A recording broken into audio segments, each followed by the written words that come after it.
Pemuda miskin ini hidupnya berubah setelah menolong wanita lumpuh yang kehujanan di tengah jalan. Ternyata wanita lumpuh itu. Sebelum cerita dimulai, silahkan tulis di kolom komentar dari daerah mana saja. Teman-teman yang menonton cerita ini, jangan lupa like, komen dan subscribe. Agar channel ini bisa semakin berkembang dan mempersembahkan cerita yang lebih menarik lagi.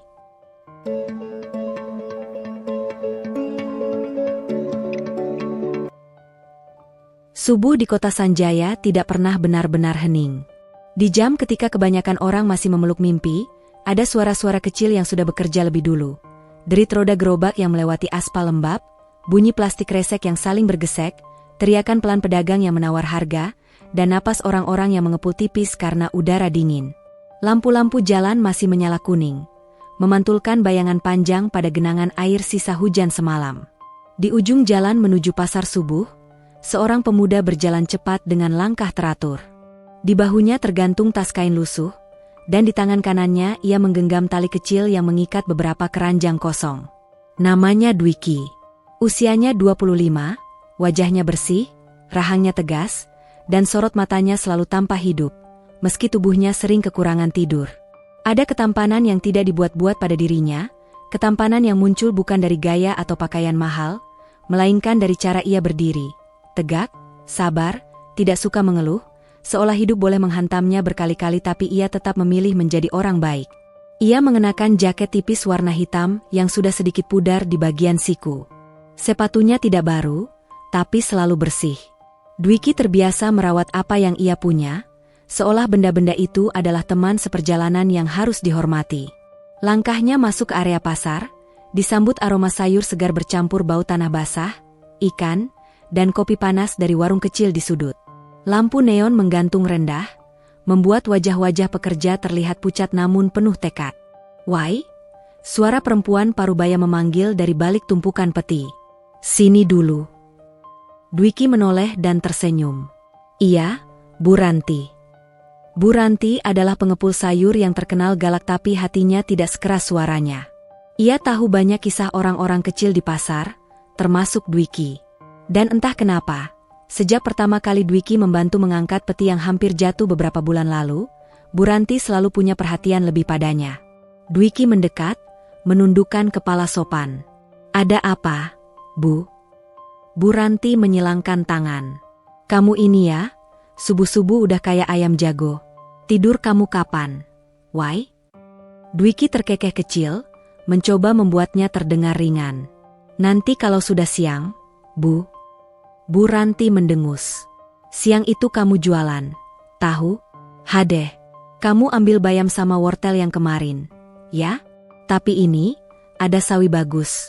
Ambil sekalian. Laku." Dwiki memandang sawi yang masih basah, hijau segar. "Bu, saya belum ada tambahan uang." Bu Ranti mengibaskan tangan. "Ambil dulu. Bayarnya belakangan. Kamu tuh kalau bayar selalu tepat. Malah kadang lebih. Saya percaya sama kamu." Dwiki terdiam sebentar. Dadanya terasa hangat sekaligus berat. Ia tidak suka berutang, tidak suka merepotkan. Tapi ia juga tahu, jika ia menolak terus, ia justru menutup jalan rezekinya sendiri. "Terima kasih, Bu," katanya akhirnya, suaranya sungguh-sungguh. "Nanti siang saya usahakan lunas." "Usahakan, bukan paksakan," Bu Ranti menyahut cepat, seolah bisa membaca isi kepala Dwiki. "Orang baik itu jangan sampai jadi orang sakit." Dwiki mengangguk. Ia mengangkat keranjang berisi bayam, wortel, dan sawi dengan hati-hati. Otot bahunya menegang, tapi ia sudah terbiasa. Pagi-pagi begini adalah rutinitasnya. Ambil sayur, cek kualitas, pisahkan yang mulai layu, lalu berangkat keliling sebelum matahari naik tinggi. Saat ia berjalan melewati lorong pasar, ia melihat seorang pedagang tua kesulitan mengangkat peti cabai. Peti itu miring, hampir jatuh. Tanpa berpikir, Dwiki buru-buru mendekat. "Pak, sini saya bantu." Pedagang itu terkejut. Wai, kamu kan juga bawa banyak." "Tidak apa-apa, Pak." Dwiki menekuk lutut, mengambil posisi yang benar, lalu mengangkat peti itu bersama si bapak. "Taruh di mana?" "Di situ, di atas karung." Dwiki menaruh peti dengan pelan, memastikan tidak goyah. Pedagang itu menghela napas lega. "Terima kasih ya, Nak." Dwiki tersenyum. "Sama-sama, Pak. Hati-hati, licin." Pedagang itu menatapnya sebentar, seperti ingin berkata sesuatu, lalu hanya mengangguk. Di pasar seperti ini, orang-orang jarang punya waktu untuk banyak basa-basi. Tetapi tatapan itu sudah cukup. Rasa terima kasih yang tulus, rasa hormat yang sederhana. Dwiki melanjutkan langkahnya. Di sudut lain, seorang anak kecil, mungkin baru 7 atau 8 tahun, berdiri kebingungan, memeluk kantong plastik kosong. Matanya berkaca-kaca, menahan tangis. Dwiki menghampiri, menurunkan keranjang sebentar. "Dek, kamu kenapa? Cari siapa?" Anak itu menatapnya. Aku nggak ketemu ibu. Tadi ibu suruh nunggu, tapi orangnya banyak." Dwiki menahan napas, menenangkan. "Namanya siapa?" "Rara." "Oke, Rara." Dwiki menunduk agar sejajar. "Ibumu pakai baju apa?" "Baju merah, ada gambar bunga." Dwiki mengangguk cepat. Ia berdiri dan melihat sekeliling, kemudian memanggil beberapa pedagang. "Bu, ada lihat ibu-ibu baju merah bunga-bunga cari anak." Salah satu pedagang menunjuk ke arah depan. "Tadi lewat sana, panik. Kayaknya nyari anak." "Oke." Dwiki kembali ke Rara. "Ayo, kita cari sama-sama. Pegang jaket abang, ya. Jangan lepas." Rara menurut, jemari kecilnya menggenggam ujung jaket Dwiki. Mereka berjalan menembus kerumunan. Dwiki sesekali meminta jalan, menjaga agar Rara tidak tersenggol. Tak lama, terdengar suara perempuan memanggil panik. "Rara, Rara." Rara langsung menjerit lega. "Ibu." Perempuan itu berlari mendekat, memeluk anaknya erat. Air mata langsung jatuh. "Ya Allah, kamu kemana aja, Nak?" Rara menunjuk Dwiki. "Abang ini bantuin." Perempuan itu menatap Dwiki, wajahnya penuh syukur. "Mas, terima kasih banyak. Saya takut banget." Dwiki menggeleng pelan. "Tidak apa-apa, Bu. Yang penting ketemu. Lain kali kalau pasar ramai, pegang tangan anaknya ya, Bu." Perempuan itu mengangguk berkali-kali. Iya, terima kasih." Dwiki tersenyum, mengambil keranjangnya kembali. Ia tidak menunggu hadiah, tidak menunggu pujian. Ia hanya melanjutkan hari, seperti menolong adalah bagian dari napasnya. Karena bagi Dwiki, menolong itu bukan transaksi. Menolong itu seperti membetulkan sesuatu yang miring di dunia, sekecil apapun. Saat matahari mulai mengintip dari balik gedung-gedung jauh, Dwiki sudah mendorong gerobak kecilnya keluar dari pasar. Gerobak itu sederhana, rangka besi dengan papan kayu, roda yang kadang berdecit kalau melewati jalan berlubang. Di atasnya tersusun rapi sayur mayur. Bayam diikat rapi, wortel disusun, sawi dibungkus plastik bening agar tetap segar. Ada juga beberapa cabai dan bawang, hasil barter kecil dengan pedagang tadi. Dwiki berjalan menyusuri gang sempit menuju perumahan. Di beberapa rumah, lampu dapur sudah menyala. Aroma nasi hangat mulai menyebar. Sayur. Suaranya tidak keras, tapi cukup nyaring untuk menembus pintu dan jendela. Pelanggan-pelanggannya mengenal suara itu. Mereka mengenal cara Dwiki menyapa, cara ia menimbang, cara ia tidak pernah mengurangi timbangan meski bisa saja. Di depan rumah kecil bercat biru, seorang ibu keluar membawa dompet. "Dwiki, bayamnya ada?" "Ada, Bu Sari." Dwiki mengambil ikatan bayam yang paling segar. "Ini masih bagus." Bu Sari memeriksa sebentar dan tersenyum. "Kamu ini, ya, selalu pilih yang bagus buat pelanggan."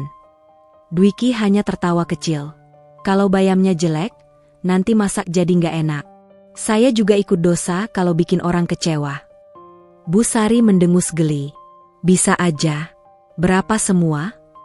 Dwiki menyebut harga yang wajar. Bu Sari sempat menatapnya curiga. "Murah amat." "Lagi banyak stok, Bu."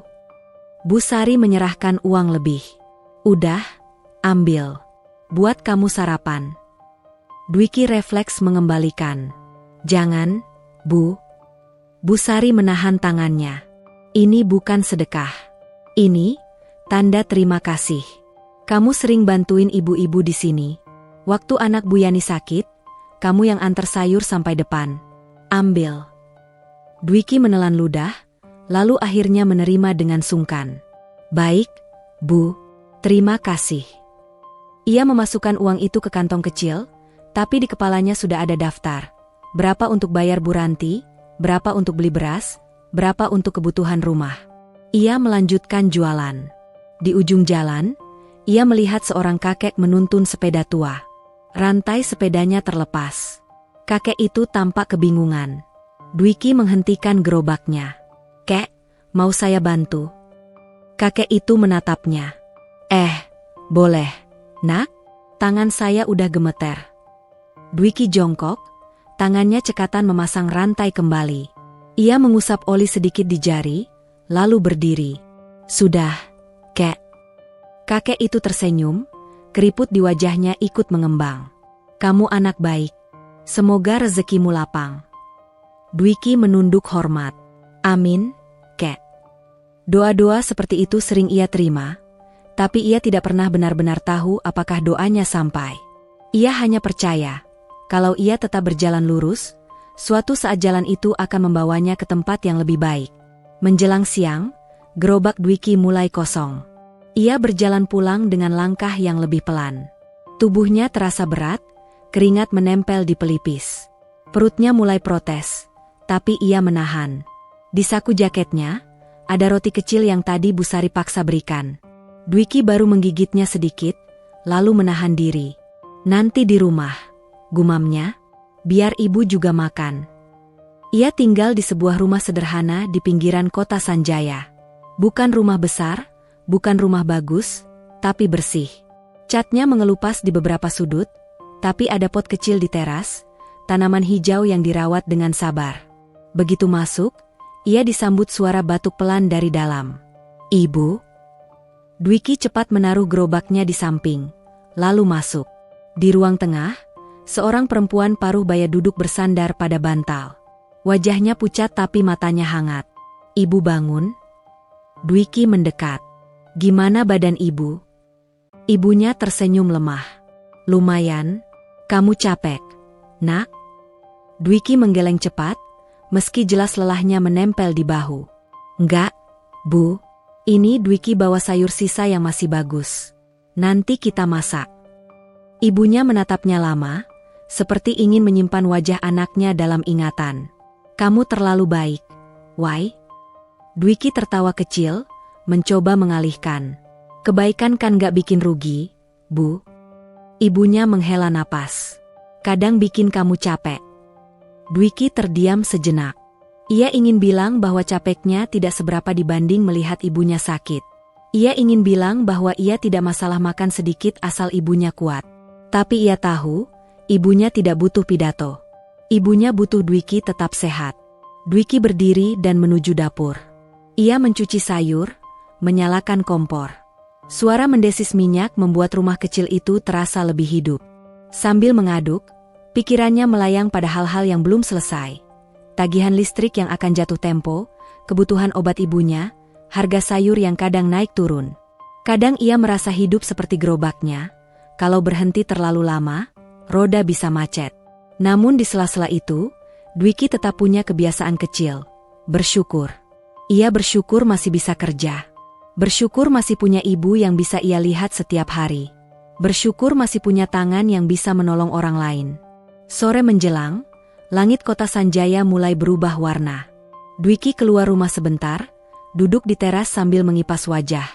Angin membawa aroma tanah yang khas, aroma sebelum hujan. Ia mendongak. Awan gelap menggantung tebal, bergerak pelan tapi pasti. Burung-burung terbang rendah. Dwiki mengernyit. Kayaknya mau hujan lagi.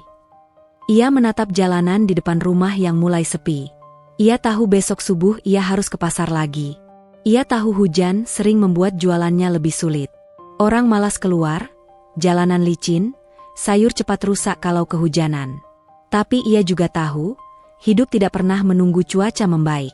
Ia masuk ke dalam, mengambil jas hujan tipisnya dari gantungan. Ia menatapnya sebentar.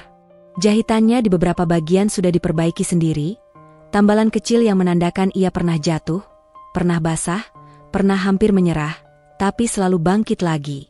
Ibunya memanggil dari dalam, suaranya lemah. "Wai, kalau hujan besok, jangan paksa diri, ya." Dwiki menoleh, tersenyum menenangkan. "Iya, Bu." Dwiki hati-hati. Namun ketika ia kembali melihat langit, firasatnya terasa aneh. Bukan takut, bukan cemas. Lebih seperti perasaan bahwa hujan besok tidak akan seperti hujan-hujan sebelumnya. Seolah ada sesuatu yang sedang disiapkan oleh langit. Sesuatu yang akan mengubah arah hidupnya, pelan-pelan, tanpa ia sadari.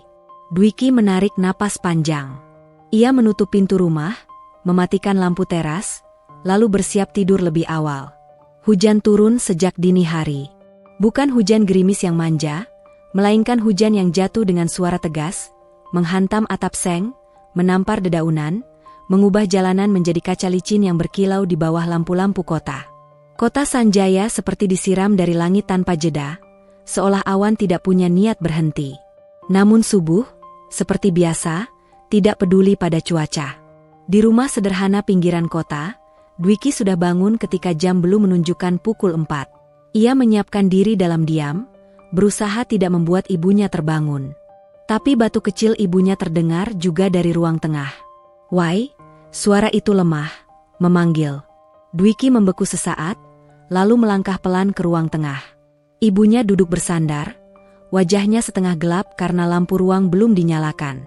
"Ibu kebangun?" tanya Dwiki pelan. Ibunya mengangguk. "Hujannya deras sekali." Dwiki tersenyum, menahan kekhawatiran yang tiba-tiba muncul. "Iya, Bu." Tapi Dwiki pakai jas hujan. Ibunya menatap jas hujan tipis yang Dwiki bawa. Tatapan itu seperti ingin berkata banyak hal sekaligus. Takut, sayang, dan rasa tidak berdaya karena hanya bisa melepas anaknya berangkat bekerja. "Hati-hati di jalan," ucap ibunya akhirnya. Dwiki mengangguk. "Iya, Ibu tidur lagi ya. Nanti Dwiki pulang cepat." Ia menyalakan lampu sebentar, membenarkan selimut ibunya, lalu kembali ke pintu. Saat hendak keluar, ibunya menahan dengan suara yang nyaris seperti bisikan. "Kalau terlalu bahaya, pulang saja." Dwiki menoleh, tersenyum lebih lebar, seolah semuanya baik-baik saja. Dwiki tahu batas, Bu. Padahal dalam hati ia juga tidak sepenuhnya yakin. Tapi ia tidak ingin ibunya cemas. Ia keluar rumah, menutup pintu perlahan. Angin dingin langsung menyambut, membawa percikan hujan ke wajahnya. Dwiki mengenakan jas hujan, menarik tudungnya sampai menutup sebagian dahi. Jalanan depan rumah sudah basah kuyup. Lampu jalan memantulkan garis-garis hujan seperti benang-benang perak. Dwiki mendorong gerobaknya perlahan, memastikan roda tidak tergelincir. Di kepala Dwiki hanya satu, harus tetap jalan. Karena kalau ia berhenti, roda hidupnya ikut berhenti. Pasar subuh tampak lebih kacau dari biasanya. Genangan air masuk ke lorong-lorong sempit. Pedagang mengangkat karung lebih tinggi agar tidak basah. Orang-orang berjalan terburu-buru, wajah mereka tertutup jaket dan masker. Dwiki mencari Bu Ranti di lapak biasa. "Ih, kamu datang juga." Bu Ranti langsung bersuara begitu melihat Dwiki. "Kamu memang kepala batu." Dwiki terkekeh kecil. "Kalau nggak datang, nanti pelanggan saya makan apa, Bu?" Bu Ranti mendengus, tetapi mata perempuan itu jelas menunjukkan rasa khawatir. "Ambil seperlunya aja. Hujan begini, sayur gampang rusak." "Iya, Bu." Dwiki mengambil bayam, kangkung, wortel, dan beberapa tomat. Ia menutupnya rapat dengan plastik besar. Bu Ranti memperhatikan Dwiki yang tubuhnya sudah basah di bagian bawah celana, karena air memercik dari jalan. "Wai, kamu pulang jangan nunggu sampai malam. Ini hujan kayaknya panjang." Dwiki mengangguk. "Iya." Ia mendorong gerobak keluar pasar. Hujan tetap deras, bahkan makin rapat. Tapi Dwiki sudah biasa menghadapi cuaca. Yang ia tak biasa hadapi adalah perasaan aneh di dada, Firasat yang tidak jelas bentuknya. Seolah hari ini bukan sekadar hari kerja. Seolah ada sesuatu yang menunggu di ujung jalan. Rute jualan Dwiki hari itu sedikit berubah. Beberapa gang tergenang tinggi, sehingga ia memilih lewat jalan utama yang lebih besar. Jalan besar itu biasanya ramai kendaraan, tapi pagi ini lebih sepi karena hujan. Dwiki berjalan di pinggir, menjaga jarak dari mobil-mobil yang melintas agar tidak tersiram air. Sayur, sayur. Suara Dwiki hampir kalah oleh hujan. Namun ia tetap memanggil, memastikan orang-orang di balik jendela mendengar. Beberapa pelanggan tetap membeli meski hujan. Dwiki menutup sayur dengan plastik setiap selesai transaksi. Tangannya dingin, tetapi ia tidak berhenti. Menjelang siang, hujan mulai sedikit mengecil. Tapi langit tetap kelabu, dan angin membuat udara terasa menusuk. Dwiki menepi sebentar di bawah atap toko yang tutup. Ia mengelap wajah, memeriksa uang hasil jualan. Tidak sebanyak hari biasa, tapi cukup. Ia menghela napas, hendak melanjutkan, ketika suara klakson dari kejauhan memecah suasana. Bukan klakson biasa, lebih seperti klakson mobil mahal, panjang dan tidak sabar. Dwiki menoleh ke arah jalan utama. Sebuah mobil hitam besar melintas cepat, lalu tiba-tiba melambat. Dwiki sempat melihat sekilas. Jendela belakang gelap, wiper bergerak cepat, bodi mobil mengilap meski diguyur hujan. Mobil itu berhenti beberapa meter di depan, seperti ragu. Lalu bergerak lagi. Dwiki mengernyit. Ada yang tidak biasa. Ia kembali mendorong gerobak, melewati belokan jalan yang mengarah ke jembatan kecil. Di bawah jembatan itu biasanya ada trotoar sempit, cukup untuk orang berjalan. Namun hari ini, trotoar itu seperti perangkap. Air hujan mengalir deras dari sisi atas, membentuk arus kecil. Permukaannya licin, dan ada beberapa batu kecil yang terbawa. Dwiki memperlambat langkah. Dan disitulah ia melihat sesuatu. Di tengah hujan, di pinggir jalan, ada sebuah kursi roda. Dan seorang perempuan duduk di atasnya, tubuhnya condong ke depan seperti menahan sakit. Rambutnya basah, menempel di wajah. Tangannya menggenggam roda kursi, mencoba bergerak, tetapi kursi itu tersangkut di bagian trotoar yang miring. Perempuan itu berusaha keras mendorong, tapi roda depan tergelincir. Kursi roda oleng. Dalam sepersekian detik, tubuh perempuan itu hampir jatuh. Dwiki refleks berlari. Embe. Belum sempat ia menyebut, "Mbak," kursi roda itu terguling separuh, dan perempuan itu terjatuh miring. Lututnya menghantam permukaan basah. Ia menahan jerit dengan menggigit bibir, namun wajahnya jelas meringis. Dwiki sudah di sampingnya. Maaf, saya bantu," ucapnya cepat. Perempuan itu menoleh tajam. Mata yang besar, indah, tapi penuh perlawanan. Jangan sentuh." Suara itu tegas, namun terdengar rapuh. Seperti orang yang tidak ingin terlihat lemah di depan siapapun. Dwiki berhenti, mengangkat kedua tangannya, menunjukkan ia tidak berniat buruk. "Iya, maaf. Saya cuma..." kursinya. Perempuan itu menahan napas, menatap kursi roda yang miring. Hujan mengguyur tanpa ampun, membuat bajunya basah dan berat. Wajahnya memucat bukan hanya karena dingin, tapi juga karena marah pada keadaan. Dwiki melihat sekeliling. Ada beberapa orang yang lewat, tetapi mereka hanya melirik sebentar lalu mempercepat langkah. Ada juga pengendara motor yang menoleh, tapi segera pergi. Sejenak, Dwiki merasa panas di dada. Bukan karena perempuan itu marah padanya, melainkan karena orang-orang seolah sudah terbiasa membiarkan seseorang kesusahan. Dwiki menelan ludah. Ia memilih bicara pelan, mengalah. "Saya nggak akan sentuh kalau Mbak nggak mau," katanya. "Tapi, Mbak kehujanan. Di sini licin. Mbak bisa cedera." Perempuan itu diam. Tatapannya bergeser, seolah menimbang. Dwiki melepas jas hujannya.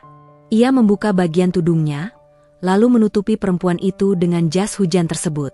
Tidak rapih, tidak sempurna, tapi cukup untuk menahan air dari kepala dan bahu perempuan itu. Perempuan itu terkejut. Kamu kenapa? Pakai dulu." Dwiki menggeleng. "Saya nggak apa-apa. Saya biasa kehujanan. Perempuan itu menatapnya lama. Matanya seperti ingin mencari kebohongan di wajah Dwiki. Seperti orang yang sudah terlalu sering dikecewakan, sehingga kebaikan pun terasa mencurigakan. Dwiki kemudian membuka plastik besar yang biasa ia pakai untuk melindungi sayur. Ia bentangkan di atas kursi roda yang miring, menahan bagian yang paling licin agar tidak makin tergelincir. "Apa kamu sendirian?" tanya Dwiki. Perempuan itu menggigit bibir. "Tidak." "Tapi sekarang?" Perempuan itu menatap jalan. "Driverku, tadi mobilnya berhenti sebentar. Lalu, entah kenapa malah jalan." Dwiki mengernyit. Mungkin dia cari tempat putar balik. Perempuan itu tertawa kecil, pahit.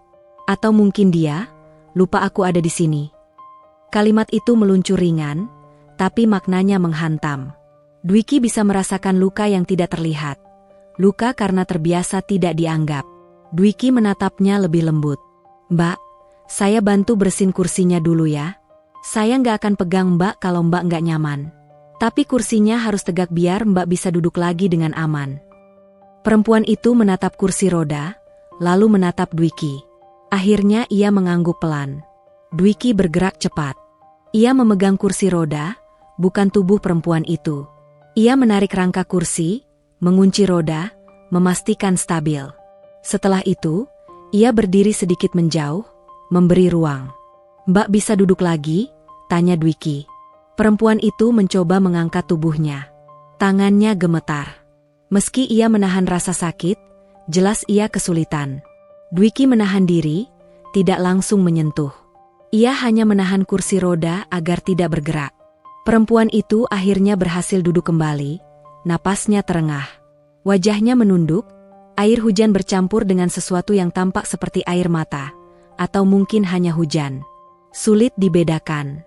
Dwiki menatap ke sekeliling lagi. Tidak ada tempat berteduh dekat situ, selain sebuah halte kecil di seberang jalan. "Kalau Mbak setuju, kita pindah ke halte itu," kata Dwiki. "Di sini bahaya." Perempuan itu menoleh ke halte. Jaraknya tidak jauh, tapi menyeberang dalam hujan dan jalan licin tetap berisiko. "Aku bisa sendiri," katanya, keras kepala. Dwiki tidak tersinggung. Ia justru mengangguk. "Oke, saya dorong kursinya, tapi saya dorong dari belakang. Saya nggak akan pegang Mbak. Mbak tinggal arahkan." Perempuan itu terdiam. Lalu, dengan suara lebih pelan, ia berkata, "Namaku Cahaya." Nama itu terdengar indah, kontras dengan keadaan, hujan gelap, trotoar licin, dan seorang perempuan yang terjatuh. Dwiki tersenyum kecil. "Saya Dwiki." Cahaya menatapnya, lalu mengangguk. "Oke, Dwiki. Dorong." Dwiki memegang pegangan kursi roda. Tangannya dingin, basah, tetapi ia menahan. Ia mendorong perlahan, memastikan roda tidak tersangkut. Cahaya memegang roda kecilnya, membantu mengarahkan. Mereka menyeberang menuju halte dengan hati-hati. Begitu sampai, Cahaya menarik napas panjang. Di bawah atap halte, suara hujan terdengar lebih pelan, seperti dunia sedikit memberi ruang untuk bernapas. Cahaya duduk diam, masih mengenakan jas hujan Dwiki. Rambutnya meneteskan air. Ia memandang tangan Dwiki yang merah karena dingin. "Kamu, nggak apa-apa?" tanya Cahaya, suaranya lebih lembut. Dwiki mengangkat bahu. "Biasa. Saya kerja di luar. Hujan atau panas ya, tetap jalan." Cahaya menunduk, seolah memikirkan sesuatu yang berat. "Orang-orang barusan, mereka lihat aku jatuh." Dwiki mengangguk pelan. "Iya. Mereka nggak nolong." Dwiki menghela napas. "Mungkin takut repot, atau nggak peka." Cahaya tertawa kecil lagi, getir. "Atau mereka berpikir, orang seperti aku pasti punya yang nolong." Dwiki menatapnya. "Memangnya, Mbak sering sendirian?" Cahaya terdiam. Lama sekali. Lalu ia menjawab pelan, "Aku sering merasa sendirian. Meski banyak orang di sekitarku." Kalimat itu membuat halte kecil terasa lebih sempit. Dwiki tidak tahu harus membalas apa. Ia hanya duduk di bangku halte, menjaga jarak sopan, menunggu. Cahaya memandang gerobak sayur Dwiki yang terparkir di pinggir halte. Kamu jualan sayur? Iya. Setiap hari? Hampir. Kalau sakit baru libur. Dwiki tersenyum kecil. Kadang kalau hujan begini ya tetap jalan. Cahaya menatapnya lama, lalu berkata pelan, kamu menolongku, padahal kamu sendiri sedang kesusahan. Dwiki mengerutkan kening. Saya nggak merasa menolong itu bikin susah. Cahaya terdiam lagi. Di wajahnya ada sesuatu yang berubah. Bukan senyum penuh, tapi retakan kecil dari dinding kuat yang ia bangun selama setahun terakhir. Suara ponsel Cahaya tiba-tiba berdering. Cahaya mengangkatnya, wajahnya langsung kembali tegas. Halo? Dwiki tidak mendengar jelas, tapi ia melihat cara Cahaya menahan emosi. Ia tidak marah dengan teriakan, tapi tatapannya mengeras. Aku di halte dekat jembatan kecil Jalan Mawar, kata Cahaya. Ya, aku jatuh. Iya, aku sendirian. Ia menutup telepon, menahan napas panjang. Beberapa menit kemudian, dari kejauhan terdengar suara mobil mendekat. Mobil hitam yang tadi sempat melintas muncul lagi, berhenti di pinggir jalan dekat halte. 2 orang turun. Seorang perempuan muda dengan setelan rapi, wajahnya panik. Dan seorang pria berpostur tegap, seperti pengawal. Perempuan itu berlari mendekat. Mbak Cahaya. Ya Allah, maaf. Pria itu menatap Dwiki tajam, penuh curiga. Cahaya mengangkat tangan, menghentikan perempuan itu. Sekar, tenang. Perempuan bernama Sekar menatap Dwiki, lalu melihat jas hujan Dwiki yang dipakai Cahaya. Matanya menyipit. Ini siapa? Tanya Sekar. Dwiki berdiri, menunduk sopan. Saya Dwiki. Saya, kebetulan lewat. Mbak Cahaya jatuh. Saya bantu pindah ke sini. Pria itu melangkah maju setengah, seperti siap menahan Dwiki kalau melakukan sesuatu. Dwiki tidak mundur, tapi ia juga tidak menantang. Ia hanya berdiri tenang. Sekar menatap Cahaya. Mbak, kita harus cepat pulang. Ini bahaya. Cahaya menatap Dwiki. Ada jeda yang singkat, tapi dalam jeda itu Dwiki merasakan sesuatu. Rasa terima kasih yang besar, rasa malu, sekaligus rasa hangat yang tidak biasa. Cahaya melepas jas hujan dari tubuhnya dan mengembalikannya pada Dwiki. Ini, terima kasih. Dwiki menerima jas hujannya, masih basah. Sama-sama. Sekar membuka payung besar. Bagas, pria pengawal itu, mendorong kursi roda Cahaya ke arah mobil. Namun sebelum Cahaya benar-benar masuk mobil, ia menoleh lagi pada Dwiki. Dwiki, panggilnya. Dwiki menoleh. Cahaya menatapnya dengan mata yang berbeda dari sebelumnya. Tidak lagi curiga penuh. Ada sesuatu yang lembut di sana. Kamu tinggal di mana? Dwiki terkejut. Ia ragu menjawab, tetapi ia juga tidak ingin curiga. Di pinggiran kota, dekat gang Cendana. Sekar langsung menoleh tajam. Mbak. Cahaya mengangkat tangan lagi, menahan Sekar. Aku cuma tanya, katanya dingin pada Sekar, lalu menatap Dwiki kembali. Aku ingin berterima kasih dengan cara yang benar. Dwiki menggeleng cepat. Nggak usah, Mbak. Saya cuma, kebetulan lewat. Cahaya tersenyum tipis. Kebetulan yang menyelamatkan. Kalimat itu membuat dada Dwiki terasa aneh. Seperti ada pintu kecil yang terbuka di dalam dirinya. Pintu yang selama ini tertutup rapat karena ia terlalu sibuk bertahan hidup. Cahaya masuk ke mobil. Sekar masih menatap Dwiki dengan curiga. Bagas menutup pintu, lalu mobil hitam itu melaju pergi, meninggalkan percikan air di jalan. Dwiki berdiri beberapa saat di bawah hujan yang kembali rapat. Ia memandang mobil itu hingga hilang di tikungan.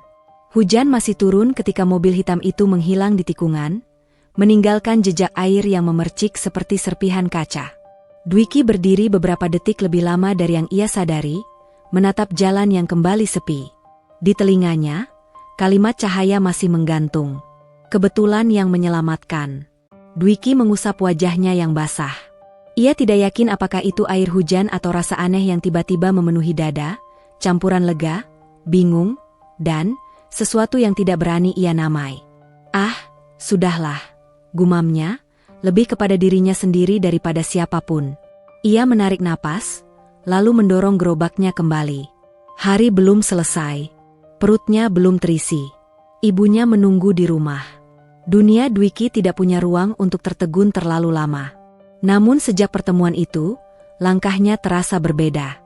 Bukan lebih ringan, bukan juga lebih berat. Lebih seperti, ada bayangan hal besar yang lewat begitu saja di samping hidupnya, dan Dwiki tidak tahu apakah ia harus menoleh atau terus berjalan. Di salah satu gang perumahan, beberapa pelanggan tetap masih menunggu di balik pintu. Dwiki mengeluarkan bayam, menimbang, tersenyum sopan. Hujan membuat transaksi lebih cepat, orang-orang tidak ingin terlalu lama di luar. "Dwiki, kamu basah kuyup," seru seorang ibu ketika ia membuka pintu. "Iya, Bu. Hujannya bandel hari ini," jawab Dwiki sambil tertawa kecil. "Udah minum jahe belum?"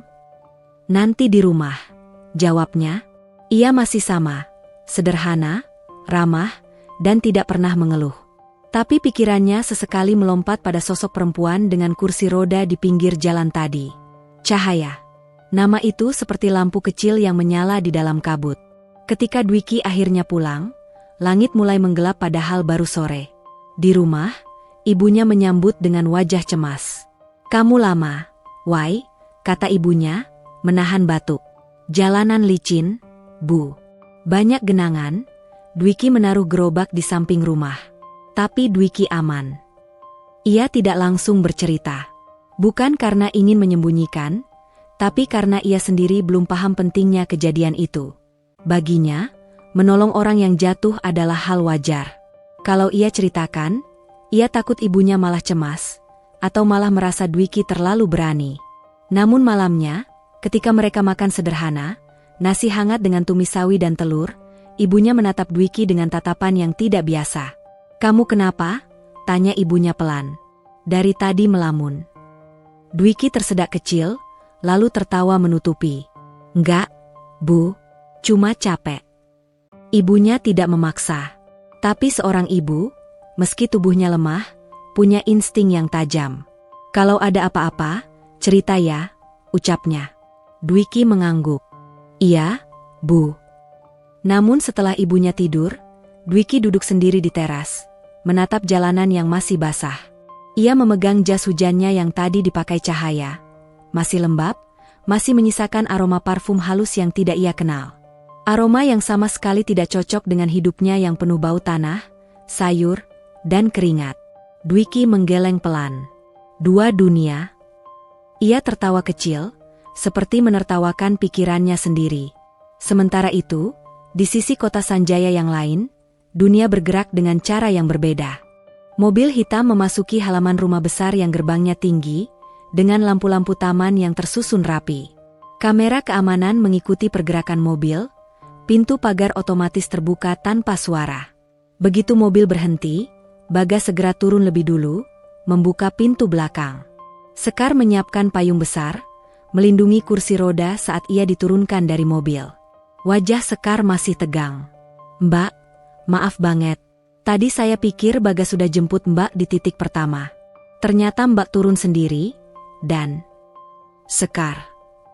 Suara Cahaya memotong halus tapi tegas.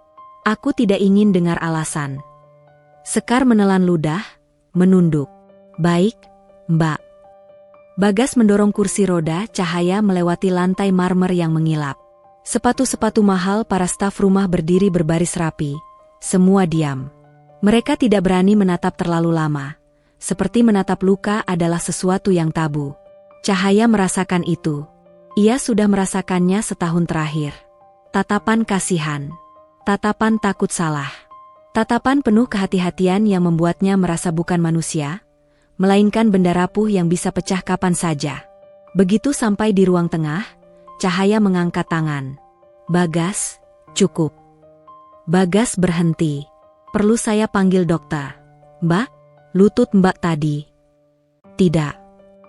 Sekar menggigit bibir. "Tapi Mbak tadi jatuh." "Aku bilang tidak."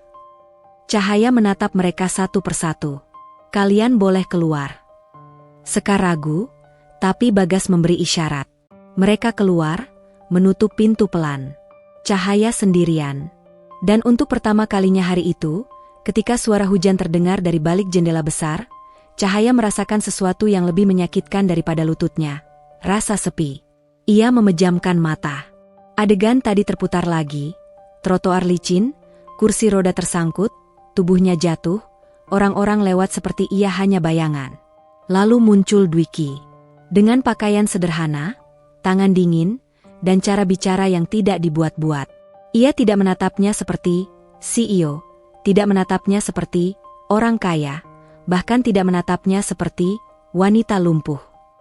Ia menatapnya seperti manusia yang sedang kesusahan. Itu yang membuat Cahaya terkejut. Di dunia yang penuh kepentingan, ketulusan terasa seperti benda langka. Cahaya menoleh ke jendela. Lampu-lampu kota memantul di kaca, membuat wajahnya tampak seperti dua orang. Satu yang kuat, satu yang rapuh. Dan di dalam dada, ada denyut yang ia kira sudah mati sejak kecelakaan itu. Keesokan paginya, kota Sanjaya mulai ramai dengan omongan. Di sebuah warung kopi dekat perumahan tempat Dwiki biasa lewat, beberapa bapak-bapak duduk sambil memainkan ponsel. Kalian lihat berita ini belum? Tanya salah satu, menyodorkan layar.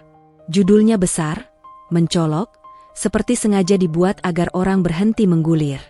CEO muda terkaya kota Sanjaya dikabarkan terlihat kehujanan di jalan. Dwiki yang sedang membeli kopi sachet dan roti, berhenti seketika. Ia menoleh pelan ke layar ponsel itu. Foto yang buram, tapi cukup jelas. Seorang perempuan di kursi roda, rambut basah, dan di dekatnya ada gerobak sayur. Bukan wajah Dwiki yang terlihat jelas. Hanya siluet, tapi Dwiki tahu itu dirinya. Jantungnya seperti jatuh ke perut. CEO muda, terkaya, gumamnya tanpa sadar. Salah satu bapak tertawa kecil. Katanya namanya Cahaya. Itu loh, bos perusahaan besar yang punya gedung tinggi di pusat kota. Bapak lain menimpali, cantik, muda, kaya raya, tapi lumpuh. Kasihan juga ya. Kasihan? Orang kaya dia mau kasihan apa? Bapak pertama menyengir. Uang banyak, tinggal bayar orang. Dwiki menelan ludah. Ia tidak suka cara mereka bicara. Bukan karena membela Cahaya sebagai orang kaya, tapi karena ada sesuatu dalam diri Cahaya yang ia lihat kemarin. Sesuatu yang lebih berat dari sekadar uang. Dwiki mengambil kopinya, membayar cepat, lalu berjalan pergi. Hatinya kacau. Jadi perempuan itu, CEO termuda dan terkaya di kota Sanjaya. Dwiki mendadak merasa konyol. Ia menolong dengan tulus. Iya, tapi kenyataan itu membuat jarak yang luar biasa besar. Seperti ia baru menyadari bahwa ia dan Cahaya berdiri di dua tepi sungai yang tidak mudah diseberangi. Kenapa aku harus tahu ini? Batinnya. Dan lebih penting, kenapa aku jadi kepikiran? Sementara itu, di gedung perusahaan yang menjulang di pusat kota Sanjaya, rapat berlangsung dingin. Beberapa direksi duduk dengan wajah serius. Di salah satu kursi, seorang pria bernama Arman, berwajah rapi, senyum tipis, dan mata yang terlalu pandai membaca celah, meletakkan tablet di meja. Berita ini sudah menyebar. Katanya, suaranya tenang. Investor mulai bertanya-tanya tentang keamanan dan stabilitas. Cahaya, yang hadir lewat layar besar, atau bisa juga hadir langsung jika kamu ingin ia tetap aktif. Menatap Arman tanpa kedip. Kau menganggap jatuh di jalan sebagai ancaman stabilitas perusahaan. Arman tersenyum tipis. Bukan saya yang menganggap. Pasar, publik, media. Mereka tidak peduli fakta, Cahaya. Mereka peduli persepsi. Cahaya menahan napas. Ia tahu permainan ini. Ia tahu orang-orang seperti Arman menunggu kesempatan sekecil apapun untuk menggoyang posisinya. Jadi apa yang kau mau? Tanya Cahaya datar. Arman menyandarkan tubuh. Saya mau memastikan citra perusahaan aman. Dan untuk itu, kita perlu tahu siapa orang di foto itu. Penjual sayur itu. Kata-kata, penjual sayur, diucapkan Arman dengan nada yang halus, tapi penuh makna merendahkan. Cahaya merasakan sesuatu mengeras di dalam dirinya. Bukan marah karena Dwiki disebut begitu, melainkan karena Arman berani menjadikan ketulusan seseorang sebagai ancaman. Namanya Dwiki, ucap Cahaya pelan. Beberapa orang terdiam. Arman mengangkat alis. Mbak CEO bahkan tahu namanya. Cahaya menatapnya tajam. Karena dia menolongku saat tidak ada orang lain yang peduli. Arman mengangguk pelan, seolah mengerti. Padahal matanya seperti sedang menyusun strategi. Baik, katanya. Kalau begitu, izinkan saya menyelidiki latarnya. Untuk keamanan, tentu saja. Cahaya tahu kalimat itu artinya. Kita akan cari celah, cari kelemahan, lalu kendalikan. Tidak perlu, kata Cahaya cepat. Arman tersenyum.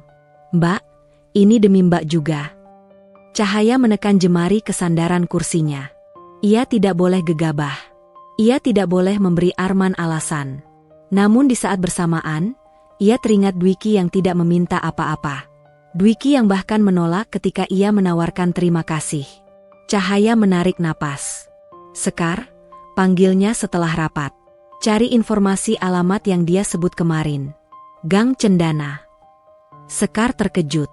Mbak mau apa? Cahaya menatapnya, tenang tapi tidak bisa ditawar. Aku ingin bicara dengannya. Dengan caraku. Sekar ragu. Mbak, orang-orang akan salah paham. Biarkan, kata Cahaya. Kalau aku takut pada salah paham, aku tidak akan pernah bergerak lagi. Sekar menunduk. Baik, Mbak. Sore itu, ketika Dwiki pulang dan sedang merapikan gerobak, terdengar suara motor berhenti di depan gang. Seorang lelaki muda turun, wajahnya ceria, jaket ojek online, helm digantung di lengan. Reno, teman kecil Dwiki. Wih, lu masuk berita, bro? Reno tertawa lebar begitu melihat Dwiki. Dwiki membeku. Apa? Reno mengangkat ponsel. Nih, ada foto gerobak sayur lu. Katanya lu nolongin CEO muda paling kaya sekota Sanjaya. Bener nggak? Dwiki merasakan kepalanya mendadak panas. Reno, kecilin suara lu. Reno mendekat, masih heboh. Gila, why? Ini kayak sinetron. Lu nolongin cewek kaya raya. Terus. Reno, potong Dwiki, suaranya tegas, jarang sekali ia bicara setegas itu. Gue nolong karena dia butuh. Titik. Jangan dibikin cerita aneh-aneh. Reno terdiam sejenak, lalu mengangkat tangan tanda menyerah. Oke. Santai. Tapi, lu sadar nggak? Hidup lu bisa berubah abis ini.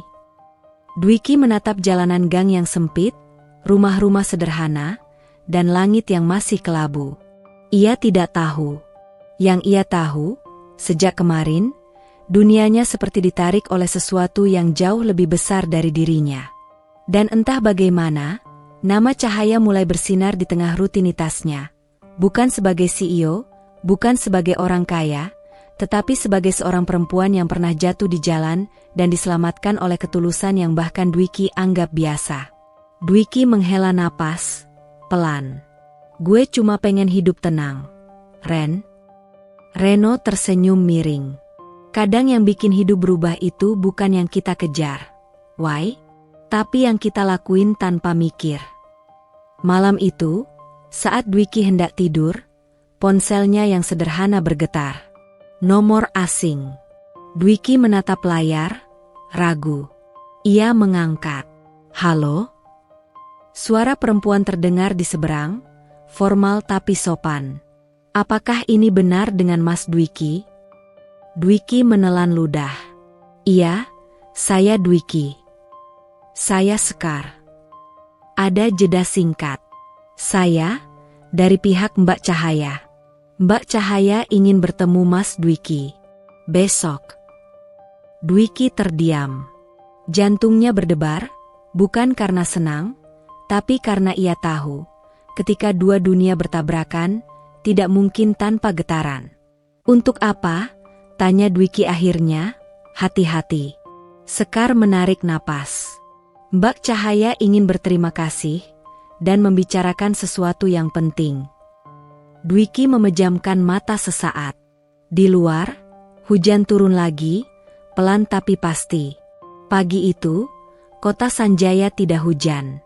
Awan masih menggantung, tapi langit memberi jeda, seolah ingin membiarkan orang-orang bernapas setelah 2 hari diguyur deras. Jalanan masih basah di beberapa titik, namun kendaraan sudah ramai lagi, klakson bersahut-sahutan, dan aroma asap knalpot kembali menguasai udara. Bagi Dwiki, pagi tetap pagi yang sama. Bangun sebelum subuh, menyiapkan gerobak, mengambil sayur, lalu berjalan. Tapi hari itu ada sesuatu yang mengganggu ritme langkahnya. Sebuah janji pertemuan yang tidak biasa. Ia tidak langsung pergi menemui Cahaya. Ia tetap menyelesaikan jualan lebih dulu. Baginya, tanggung jawab adalah hal pertama yang harus dibereskan. Ibunya butuh makan. Utang ke Bu Ranti harus dibayar. Pelanggan menunggu. Namun sepanjang ia mendorong gerobak, pikirannya terus kembali pada suara Sekar di telepon semalam. Besok. Dwiki tidak yakin apakah ia harus datang. Ia juga tidak yakin ia pantas datang. Dwiki hanya penjual sayur. Dan Cahaya adalah nama yang bahkan orang-orang di warung kopi bicarakan dengan mata berbinar. Nama yang berdiri di atas gedung-gedung, angka-angka, dan kekuasaan. Dwiki menarik napas pelan. Datang saja. Dengar, kata Reno kemarin masih terngiang. Kalau nggak suka, lu pulang. Dwiki menguatkan hati. Ia tidak ingin hidupnya menjadi bahan tontonan. Tapi ia juga tidak ingin dianggap tidak sopan. Cahaya sudah menyampaikan niatnya dengan baik, dan Dwiki tahu, mengabaikan kebaikan orang lain juga bentuk tidak menghargai. Menjelang siang, setelah gerobaknya hampir kosong, Dwiki mandi cepat, mengganti baju dengan kemeja putih sederhana yang jarang ia pakai. Kemeja itu tidak baru, tapi rapi. Ia menyisir rambutnya, lalu menatap dirinya sendiri di cermin kecil. Wajahnya tampak lelah, tapi bersih. Ia menghela napas. Ibu, Dwiki keluar sebentar ya, katanya pada ibunya yang sedang duduk di ruang tengah. Ibunya mengangkat wajah. Kemana? Dwiki ragu sepersekian detik. Ada, orang mau ketemu. Urusan baik. Ibunya menatapnya dengan hati-hati. Orang siapa? Dwiki tidak ingin ibunya cemas. Teman. Dwiki sebentar kok. Ibunya tidak bertanya lagi, tetapi jelas ia khawatir. Ia hanya mengangguk pelan. Hati-hati. Dwiki mengangguk dan melangkah keluar. Di ujung gang, sebuah mobil hitam sudah menunggu. Pintu belakang terbuka sedikit. Bagas berdiri di samping mobil, wajahnya serius seperti kemarin. Dwiki melangkah mendekat, menunduk sopan. Mas. Bagas menatapnya dari ujung kepala sampai ujung kaki, tatapan yang tidak ramah, tapi juga tidak kasar. Lebih seperti tatapan orang yang tugasnya melindungi. Mas Dwiki? Tanya Bagas. Iya. Bagas memberi isyarat singkat. Silakan masuk. Mbak Cahaya menunggu. Dwiki menelan ludah. Ia membuka pintu, masuk dengan hati-hati, seolah takut mengotori interior mobil yang wangi dan bersih. Bau kulit, pendingin udara, dan parfum halus menyambutnya. Ia duduk kaku. Mobil mulai berjalan. Dwiki memandang keluar jendela yang gelap, mencoba menenangkan diri. Jalanan yang biasa ia lewati dengan gerobak ini terasa berbeda dilihat dari dalam mobil mewah. Lebih cepat, lebih jauh, lebih asing. Ia menutup mata sebentar. Tenang, Wai, gumamnya. Mobil berhenti di depan sebuah gedung tinggi dengan kaca mengilap. Logo perusahaan terpampang besar di atas pintu masuk. Dwiki pernah melihatnya dari jauh, tapi tidak pernah benar-benar berdiri sedekat itu. Gedung itu seperti dunia lain. Orang-orang berpakaian rapi lalu lalang, sepatu mereka mengkilap, rambut tertata, wajah serius. Dwiki turun dari mobil dan refleks merapikan kerah kemejanya. Sekar sudah menunggu di lobi. Ia memakai setelan kerja, rambut diikat rapi, wajahnya dingin tapi profesional. Mas Dwiki, katanya sambil mengangguk sopan. Silakan ikut saya. Dwiki mengikutinya. Lantai marmer terasa dingin. Ada aroma ruangan yang tidak ia kenal, wangi bersih seperti rumah sakit tapi lebih mewah. Beberapa orang menoleh ketika Dwiki lewat. Tidak ada yang berkata apa-apa, tetapi tatapan mereka cukup berbicara. Ini siapa? Kok bisa masuk? Dwiki menahan napas. Ia mencoba berjalan seolah ia pantas berada di sana, padahal hatinya seperti ingin balik kanan. Sekar menekan tombol lift khusus. Pintu terbuka, mereka masuk. Lift melaju naik, angka di layar bergerak cepat. Dwiki merasa telinganya sedikit berdengung. Ketika pintu lift terbuka, mereka tiba di lantai yang jauh lebih sepi. Karpet tebal meredam langkah. Di ujung koridor, pintu besar dengan kaca buram terbuka perlahan. Sekar mengetuk 2 kali, lalu mendorong pintu. Mas Dwiki sudah datang, Mbak. Di dalam ruangan itu, cahaya menunggu. Ruangannya luas tapi tidak ramai. Meja besar, rak buku, dan jendela dari lantai sampai langit-langit menghadap kota Sanjaya. Dari sana, gedung-gedung tampak kecil. Seperti kota itu berada di telapak tangan. Cahaya duduk di kursi rodanya, mengenakan blus sederhana warna pastel, rambutnya rapi, wajahnya bersih. Ia terlihat jauh lebih utuh dibanding saat kehujanan kemarin.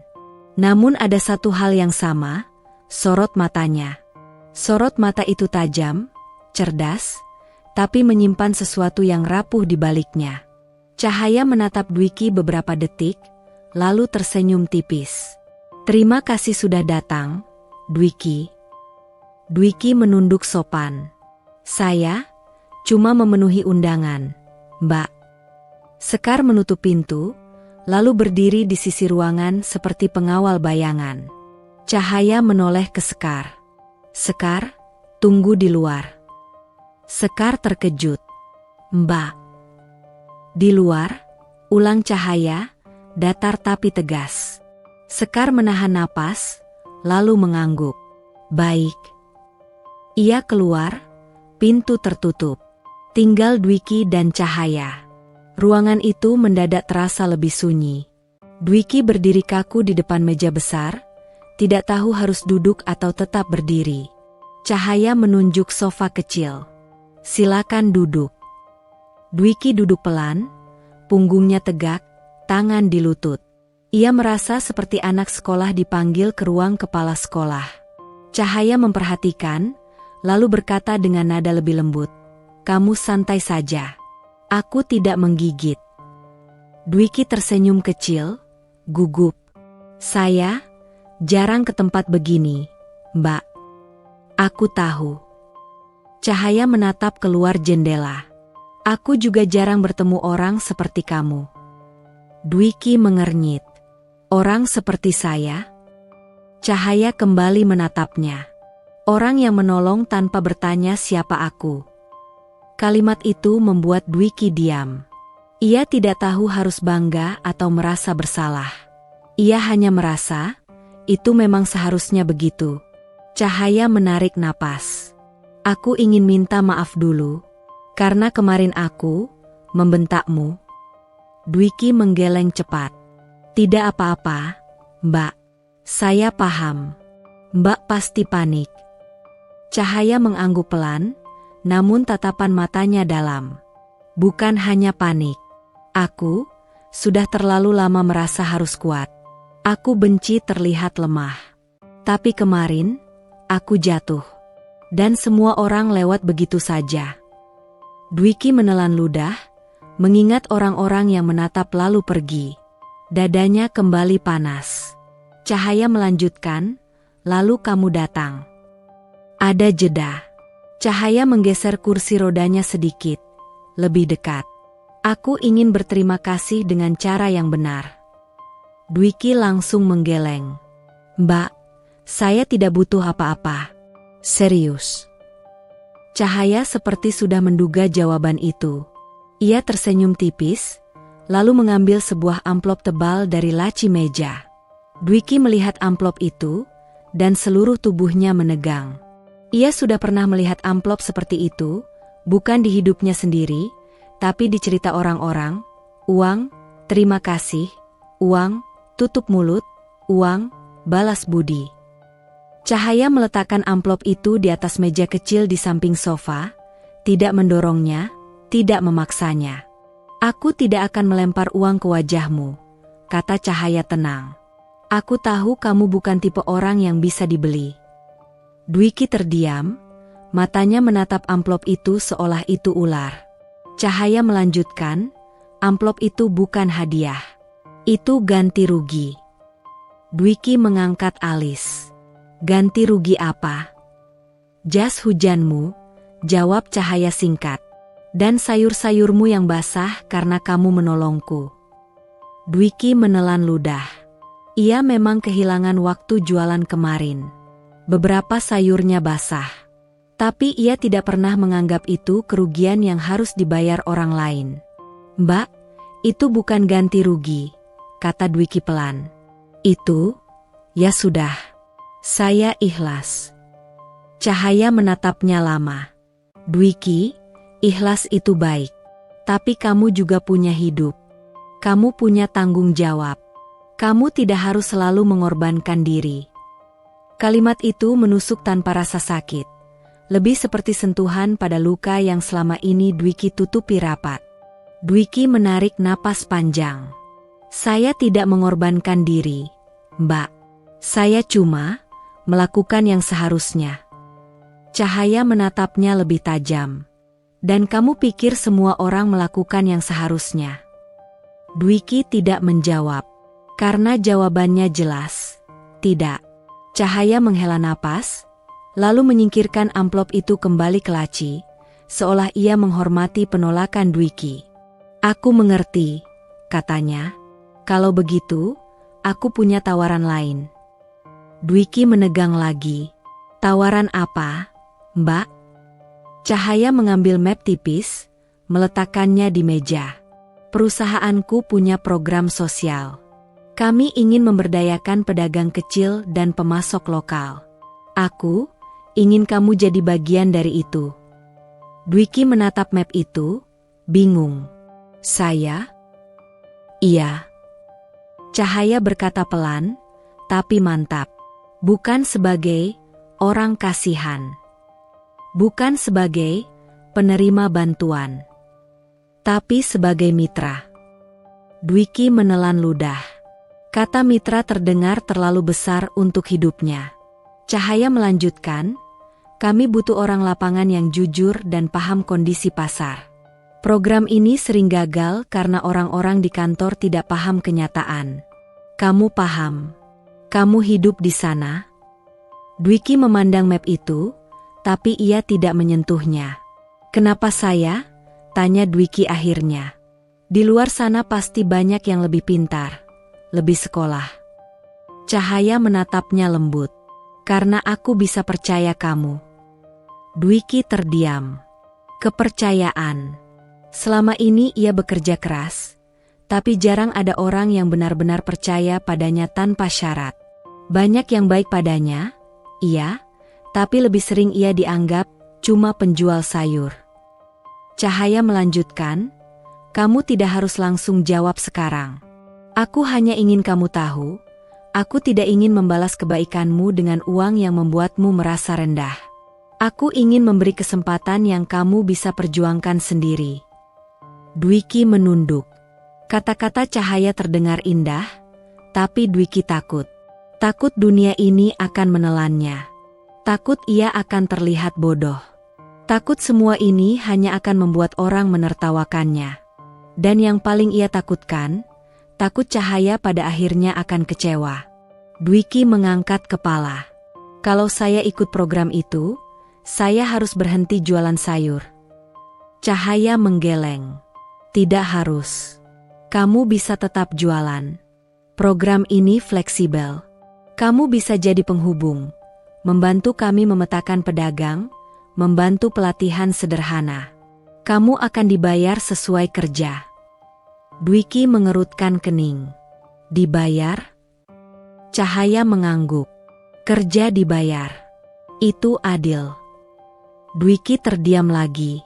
Dalam kepalanya, suara ibunya, "Kalau terlalu bahaya, pulang saja." Dalam dadanya, suara harga diri, "Jangan jadi orang yang hidup dari belas kasihan." Dwiki menatap Cahaya. "Mbak, saya takut orang-orang bilang saya numpang hidup di Mbak."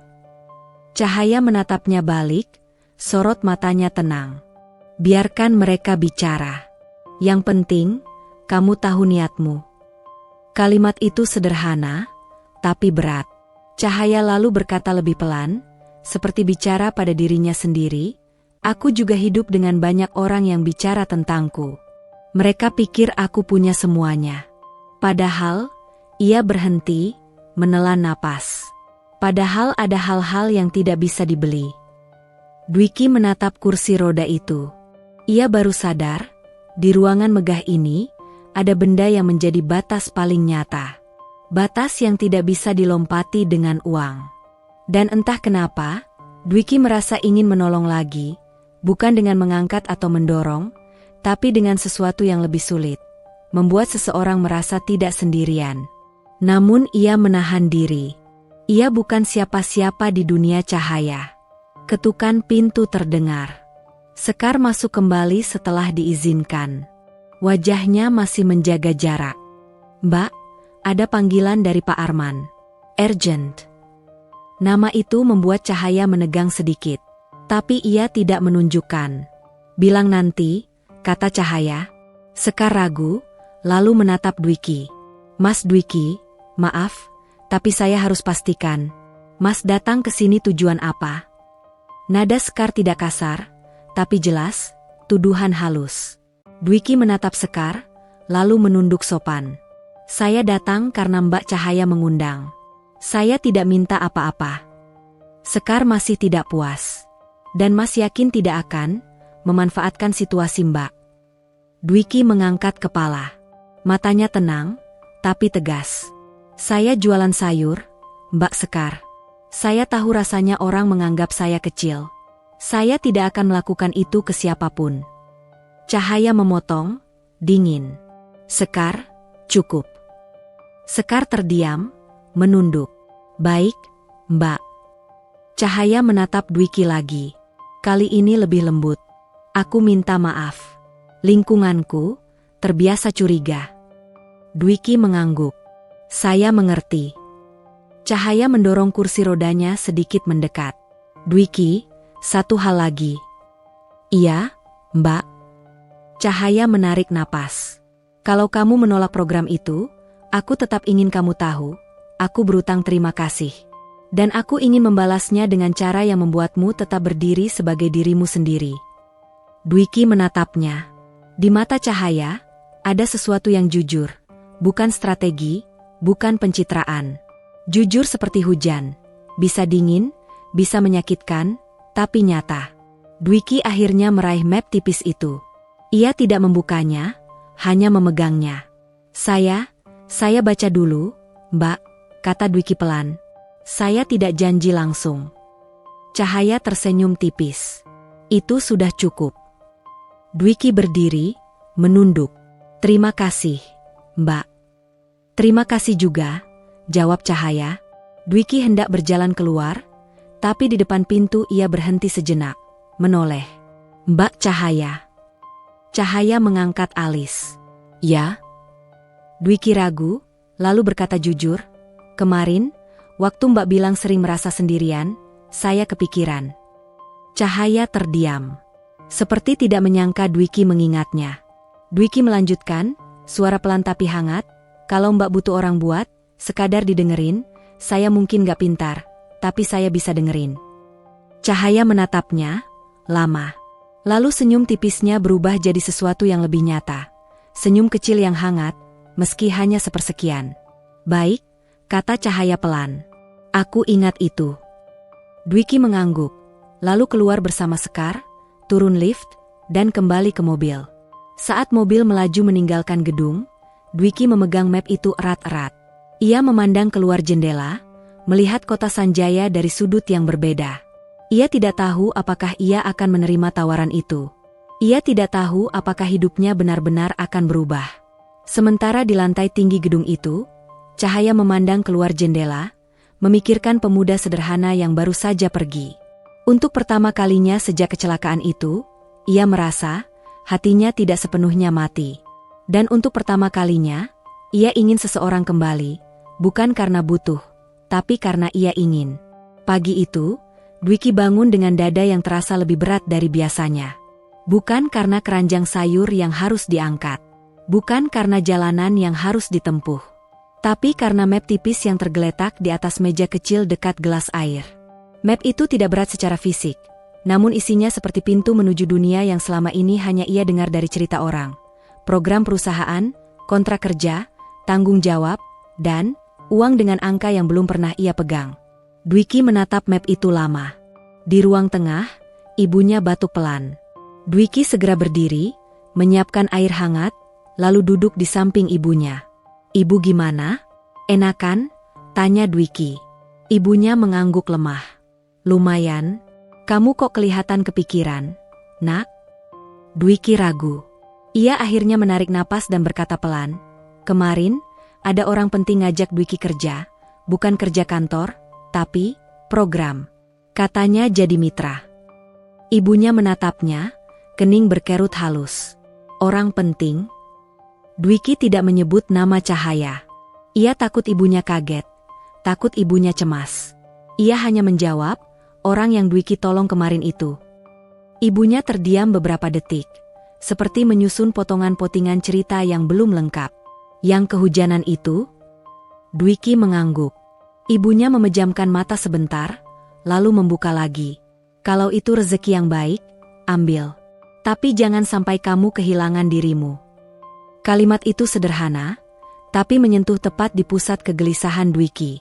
"Aku takut orang ngira Dwiki mendekat karena mau uang," ucap Dwiki lirih. Ibunya menatapnya lembut. "Orang selalu punya mulut. Tapi kamu punya hati. Kamu tahu niatmu." Dwiki mengangguk pelan. Pagi itu, setelah jualan seperti biasa, Dwiki memutuskan sesuatu. Ia akan mencoba. Bukan karena mengincar dunia Cahaya. Bukan karena ingin disebut naik kelas. Tapi karena ia ingin membuktikan pada dirinya sendiri bahwa bantuan tidak selalu berarti merendahkan, selama ia menerima dengan cara yang benar. Gedung tinggi itu kembali menyambutnya. Kali ini bukan sebagai tamu, melainkan sebagai orang yang akan terlibat. Sekar menjemputnya di lobi. Wajah Sekar masih sama, profesional, rapi, dan sulit ditebak.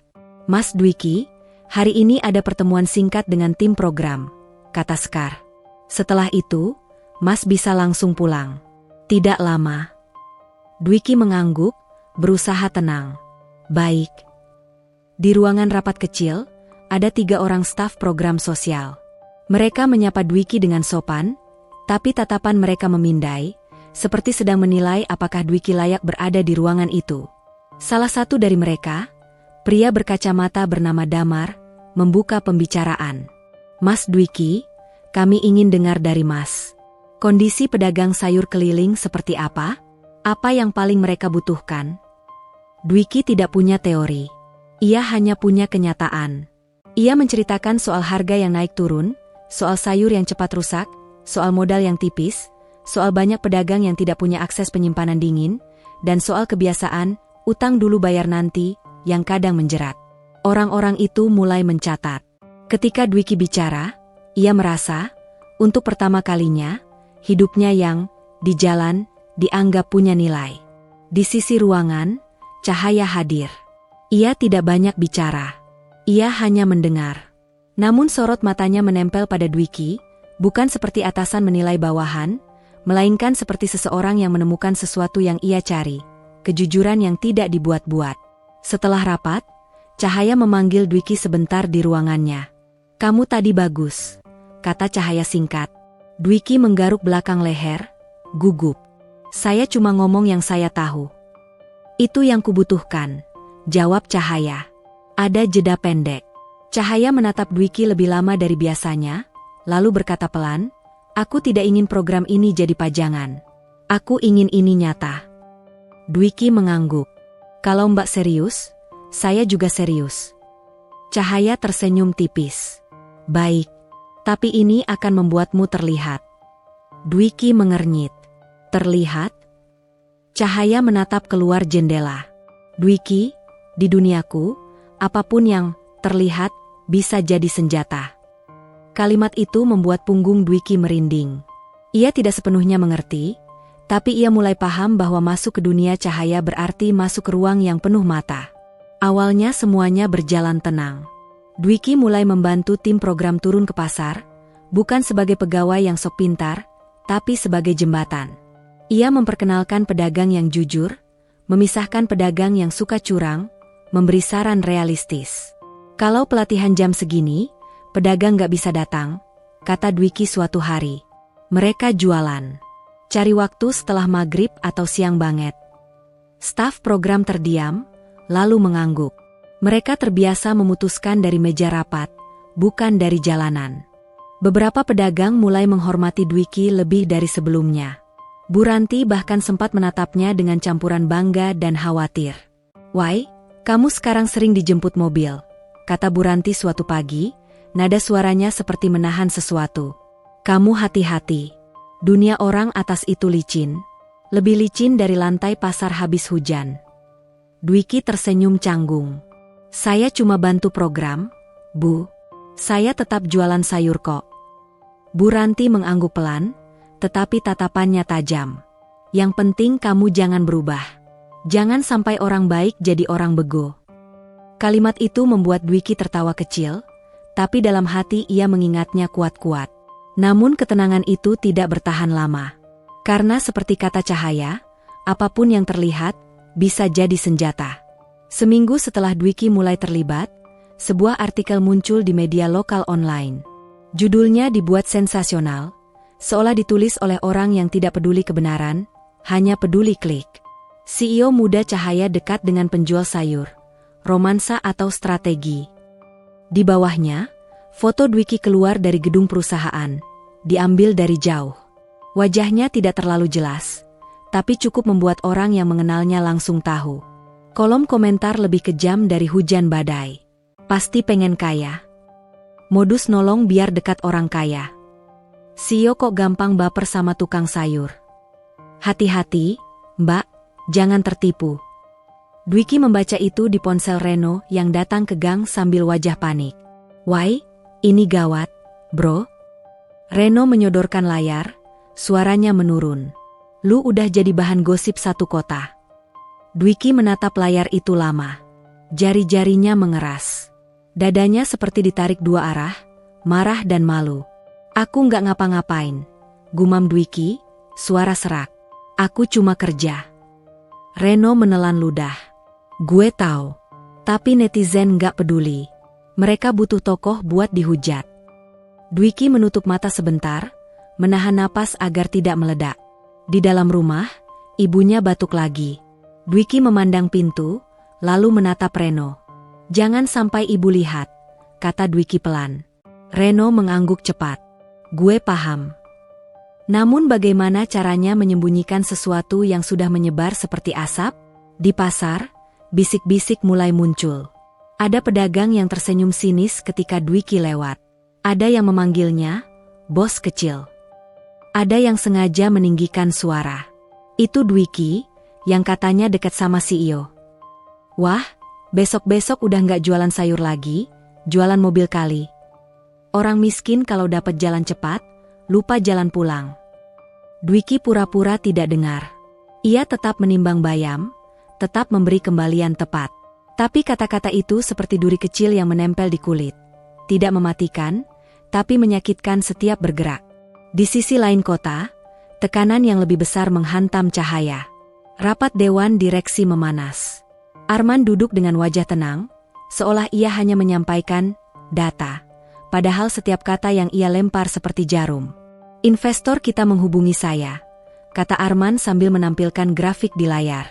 "Mereka khawatir keputusan personal Mbak Cahaya memengaruhi stabilitas perusahaan."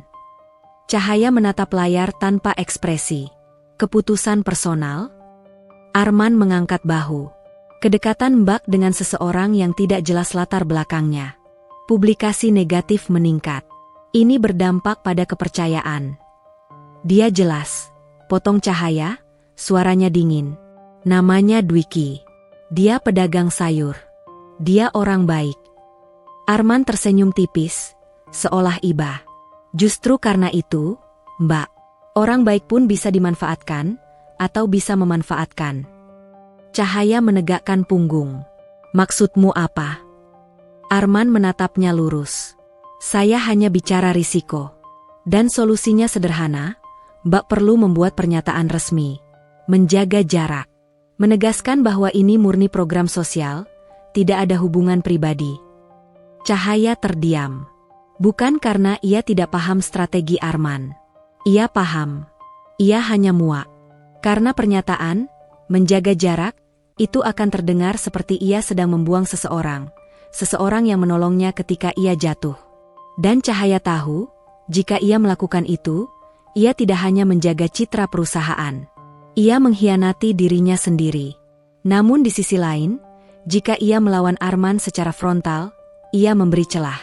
Cahaya menahan napas. Matanya menyipit. Aku akan pikirkan. Arman mengangguk. Puas. Waktu kita tidak banyak. Sore hari, Cahaya berada di ruang rehabilitasi pribadinya, ruangan khusus dengan alat latihan. Dokter Nadia sedang memeriksa lutut Cahaya yang sempat terbentur saat jatuh. Memar dalamnya masih ada, kata Dokter Nadia. Harus lebih hati-hati. Cahaya menatap kakinya sendiri, lalu berkata lirih, aku memang selalu jatuh, ya. Dokter Nadia menatapnya, memahami lebih dalam dari sekadar luka fisik. Bukan jatuhnya yang berbahaya. Tapi kalau setelah jatuh, Anda memilih sendirian. Cahaya diam. Pintu ruangan diketuk. Sekar masuk dengan wajah cemas. Mbak, media makin liar. Ada yang bilang Mas Dwiki dibayar khusus untuk mendekati Mbak. Ada juga yang menuduh Mas Dwiki bagian dari skenario pencitraan. Cahaya mengepalkan tangan. Cukup. Sekar menelan ludah. Pak Arman mendesak pernyataan resmi. Cahaya menatap Sekar. Dan kamu? Sekar ragu, lalu jujur. Saya takut Mbak terluka lagi. Cahaya tertawa kecil, pahit. Aku sudah terluka. Sekar menunduk. Cahaya menarik napas panjang. Panggil Dwiki. Sekar terkejut. Sekarang? Sekar ragu. Tapi ia tidak membantah. Baik. Dwiki menerima pesan itu saat ia sedang menutup gerobaknya di rumah. Nomor Sekar. Kalimatnya singkat. Mbak Cahaya ingin bertemu malam ini. Dwiki menatap layar ponsel lama sekali. Ia sedang berada di titik yang tidak nyaman. Kalau ia datang, orang akan makin punya bahan gosip. Kalau ia tidak datang, ia merasa tidak menghargai Cahaya. Reno yang kebetulan ada di teras menatap Dwiki tajam. Lu jangan bodoh. Why? Ini udah jadi badai. Dwiki menghela napas. Gue tahu. Reno mendekat. Lu ini orang baik. Tapi orang baik sering jadi korban. Mereka cari kambing hitam. Siapa paling gampang diserang? Lu? Dwiki menelan ludah. Ia teringat wajah Cahaya saat kehujanan, tegar tapi sendirian. Ia juga teringat ibunya yang batuk pelan di dalam rumah. Dwiki akhirnya berkata, pelan tapi mantap, gue harus ketemu. Sekali. Buat jelasin. Reno memejamkan mata sebentar, lalu mengangguk pasrah. Kalau lu udah mutusin, gue nggak bisa tahan. Tapi ingat, jangan sampai lu ngorbanin diri lu terus-terusan. Dwiki berdiri. Gue cuma mau semuanya berhenti. Malam itu, Dwiki kembali ke gedung tinggi itu. Namun kali ini, rasanya berbeda. Lorong yang dulu membuatnya kagum kini terasa seperti lorong pengadilan. Tatapan staf bukan hanya penasaran, tapi curiga. Sekar mengantarnya bukan ke ruang kantor, melainkan ke ruang rehabilitasi. Ketika pintu terbuka, Dwiki melihat Cahaya. Cahaya sedang duduk di kursi rodanya, rambutnya diikat, wajahnya tampak lelah. Di sampingnya ada alat latihan, dan di lututnya terlihat balutan tipis. Cahaya menatap Dwiki begitu ia masuk. Tatapannya tajam, tapi di baliknya ada keletihan yang menahan amarah. "Maaf, aku panggil kamu malam-malam," kata Cahaya. Dwiki menggeleng. "Nggak apa-apa, Mbak." Cahaya menunjuk kursi. "Duduk." Dwiki duduk, namun tidak senyaman dulu. Seolah jarak di antara mereka sekarang bukan lagi jarak kelas sosial, melainkan jarak yang dibuat oleh orang-orang di luar ruangan. Cahaya menarik napas panjang. "Kamu lihat berita?" Dwiki mengangguk. "Iya." Cahaya menatapnya lama. "Aku benci ini." Dwiki menghela napas. "Saya juga." Cahaya mengepalkan tangan di atas pangkuannya. "Mereka menyebutmu macam-macam." Dwiki tersenyum tipis. Pahit. "Saya udah biasa disebut macam-macam, Mbak. Orang miskin kalau jalan agak beda, langsung dikira punya niat buruk." Cahaya membeku. Kalimat Dwiki seperti menampar sesuatu di dalam dirinya. Sesuatu yang selama ini ia tahu, tapi jarang ia rasakan dari mulut orang yang mengalaminya. Dwiki melanjutkan, suaranya lebih pelan, "Tapi sekarang bukan cuma saya, Mbak. Mbak juga kena.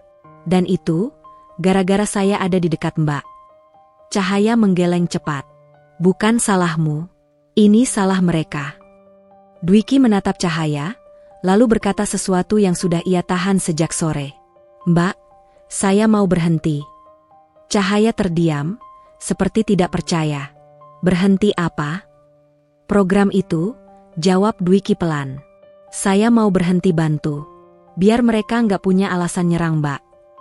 Cahaya menegang. "Kamu pikir dengan kamu pergi, mereka berhenti?" Dwiki mengangguk pelan. "Setidaknya, Mbak nggak perlu jelasin orang kayak saya." Cahaya menatapnya tajam, suaranya naik sedikit, untuk pertama kalinya terdengar benar-benar emosional. "Dwiki, kamu bukan orang kayak kamu, yang bisa dibuang supaya masalah selesai." Dwiki tersentak. Ia tidak menyangka Cahaya akan membela sekeras itu. Cahaya menarik napas, suaranya turun lagi, namun lebih sakit. "Kamu pergi, sama saja kamu ikut membenarkan fitnah itu. Sama saja kamu bilang mereka benar, kamu cuma numpang lewat lalu kabur." Dwiki menelan ludah. "Saya cuma nggak mau Mbak makin hancur." Cahaya tertawa kecil, bukan tawa bahagia. Tawa yang penuh luka. "Aku sudah hancur, Dwiki," ucapnya lirih. "Tapi kemarin, kamu membuatku merasa, aku masih manusia. Jangan ambil itu dariku sekarang." Kalimat itu membuat dada Dwiki sesak. Ia menatap Cahaya lama, lalu menunduk. "Saya juga manusia, Mbak.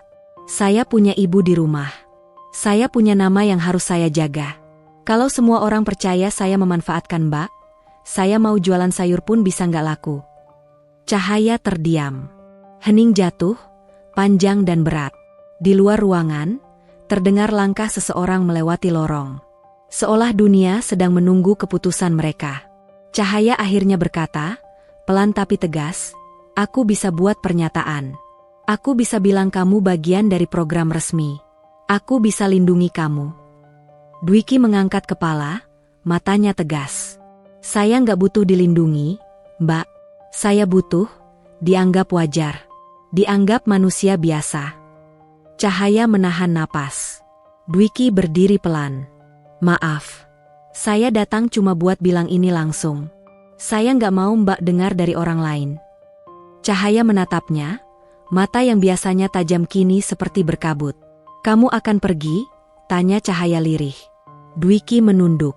Saya nggak tahu. Tapi kalau saya tetap di sini, badai ini makin besar." Cahaya mengepalkan tangan. "Kalau kamu pergi, badai itu tetap ada. Tapi kali ini, aku sendirian lagi." Dwiki ingin mengatakan sesuatu. Ingin bilang ia tidak ingin meninggalkan Cahaya sendirian. Ingin bilang ada bagian dari dirinya yang ikut hangat sejak mengenal Cahaya. Tapi ia juga teringat ibunya. Ia juga teringat tatapan orang-orang di pasar. Dwiki menelan ludah. "Mbak, saya minta izin pulang." Cahaya tidak menjawab cepat. Ia hanya menatap Dwiki, lama, seperti mencoba menahan seseorang agar tidak hilang dari hidupnya.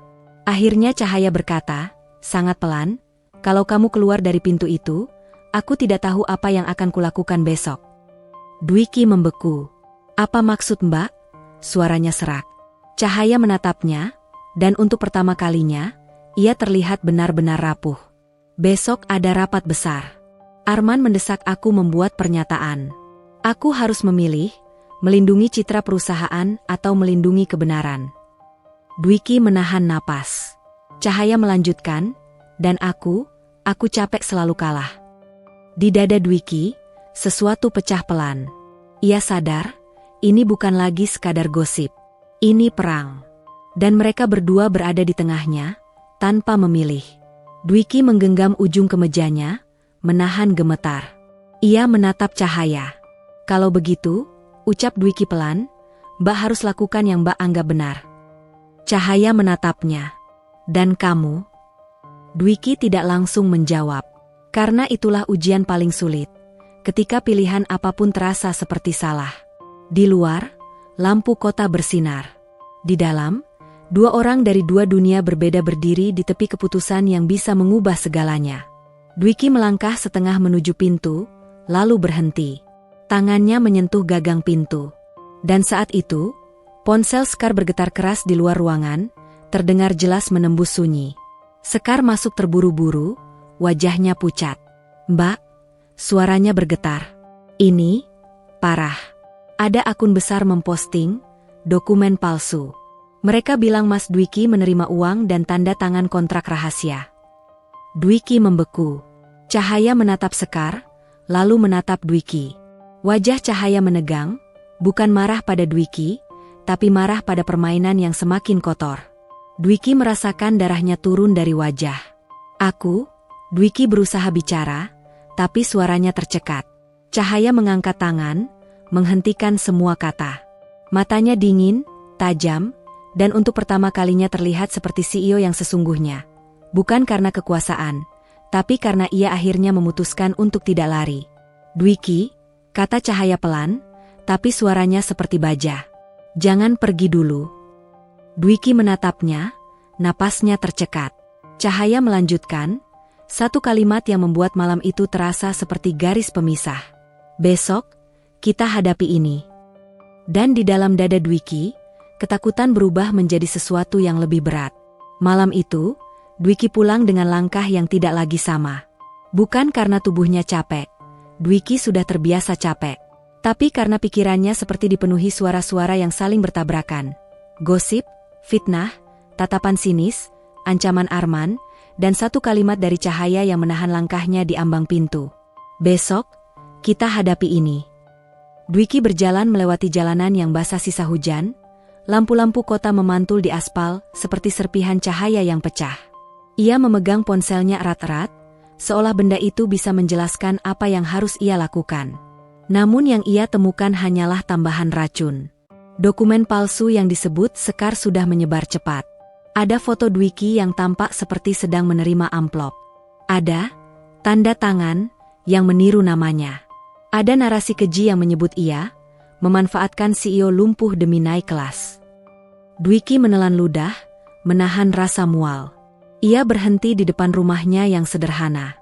Pintu kayu itu terlihat begitu kecil dibanding pintu-pintu kaca gedung perusahaan Cahaya. Tapi di balik pintu itu ada ibunya. Ada hidupnya yang nyata. Ia masuk pelan. Ibunya belum tidur. Lampu ruang tengah menyala temaram. Ibunya duduk bersandar, wajahnya pucat. Kamu pulang malam, Wai, kata ibunya. Suaranya lembut, tapi mata ibu itu tajam membaca sesuatu. Dwiki ingin berbohong. Ingin bilang, tidak apa-apa. Tapi ia sudah terlalu lelah untuk pura-pura.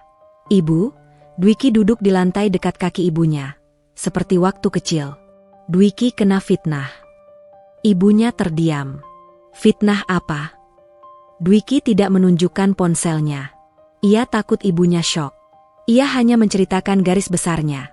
Berita, gosip, dokumen palsu, orang-orang yang menyalahartikan niatnya. Ibunya mendengarkan tanpa memotong. Ketika Dwiki selesai, ibunya menatapnya lama. Lama sekali. Lalu ibunya menghela napas dan mengangkat tangan, mengusap rambut Dwiki seperti mengusap anak kecil. Wai, ucap ibunya pelan. Orang baik itu sering diuji bukan karena salah, tapi karena dunia ini kadang tidak siap menerima kebaikan. Dwiki menunduk, tenggorokannya panas. Ibunya melanjutkan, kamu boleh takut, kamu boleh capek. Tapi kalau kamu mundur karena fitnah, kamu memberi mereka kemenangan. Dwiki mengangkat kepala, mata berkaca-kaca. Tapi ibu, hidup kita kecil, aku takut kita nggak kuat. Ibunya tersenyum lemah. Hidup kita kecil, tapi hati kita tidak harus kecil. Kalimat itu seperti paku yang menancap kuat di dada Dwiki. Malam itu, Dwiki tidur tidak nyenyak. Tapi di antara potongan mimpi yang berantakan, ia menyimpan satu keputusan.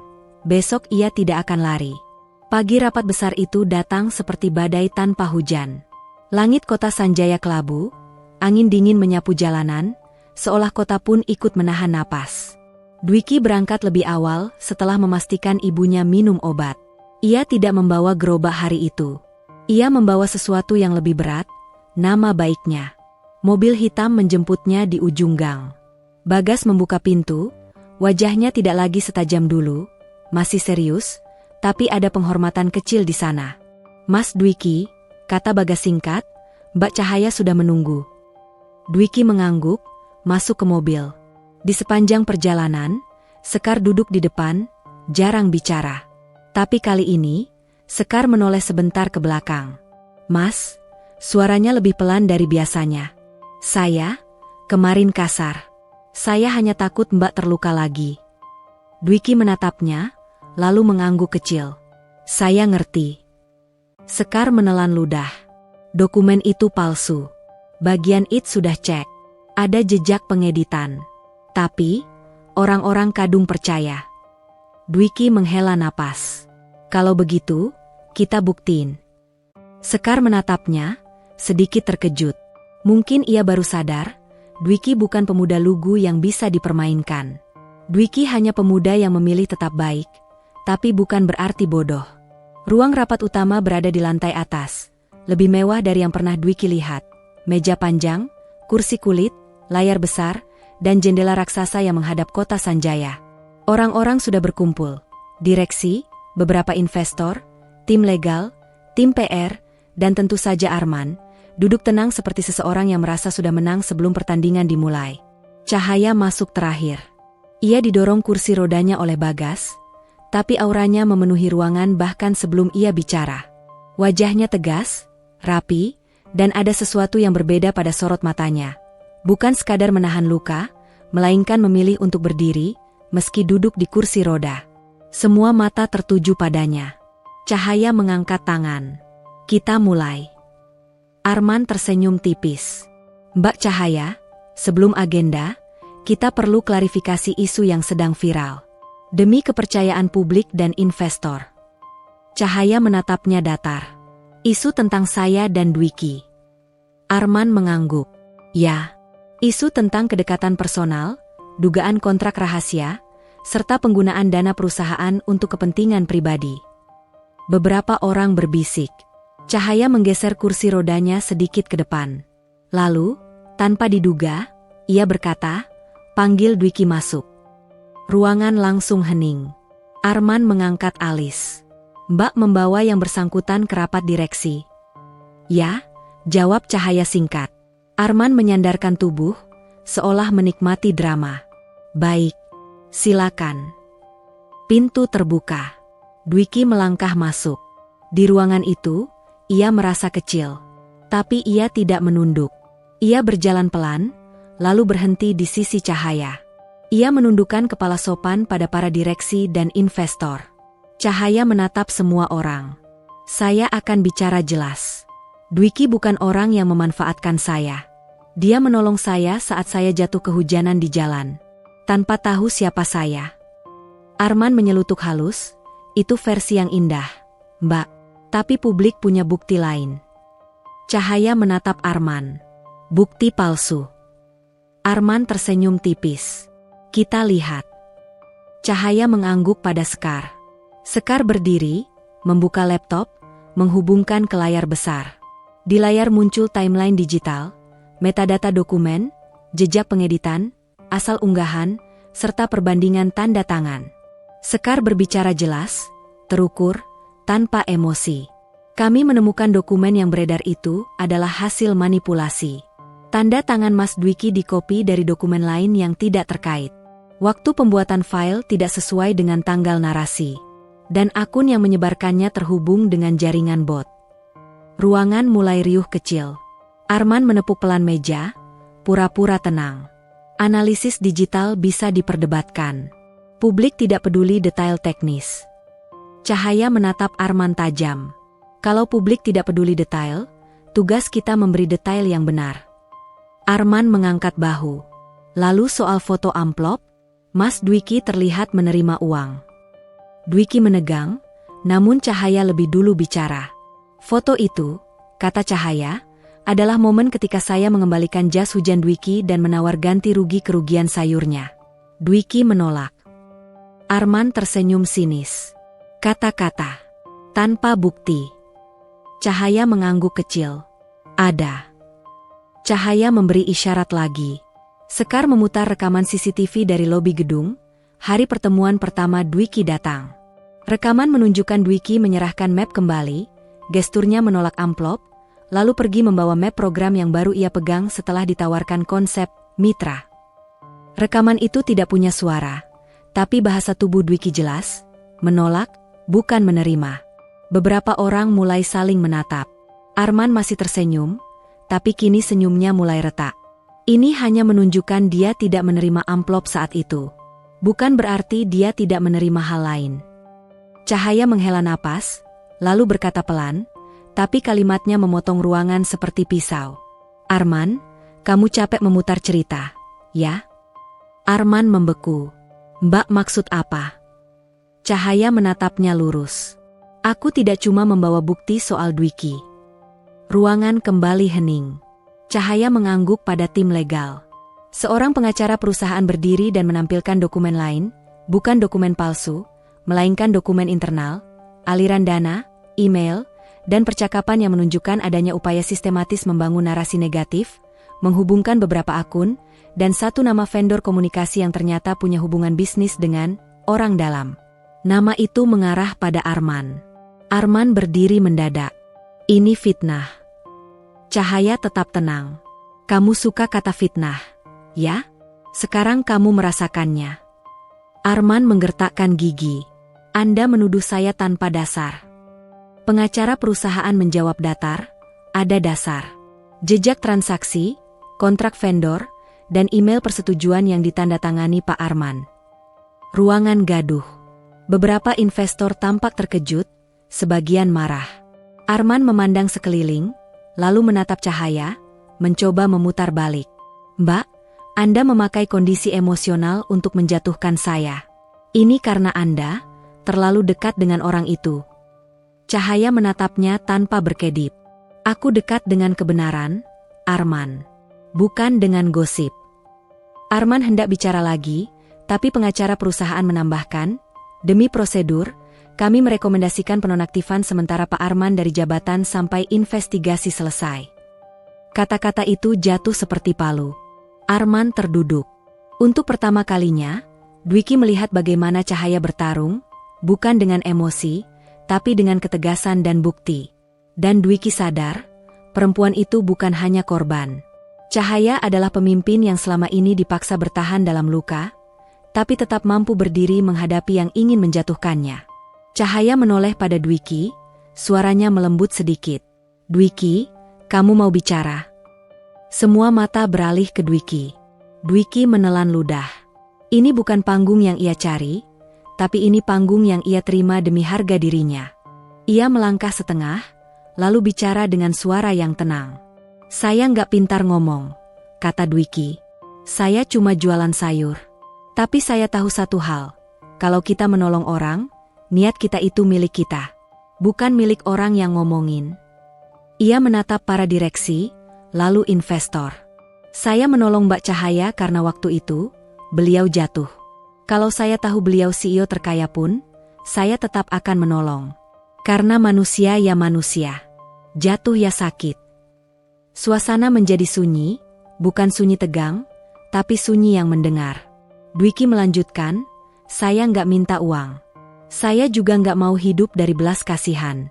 Kalau saya ikut program perusahaan, itu karena saya kerja. Saya akan tetap jualan sayur kalau dibutuhkan.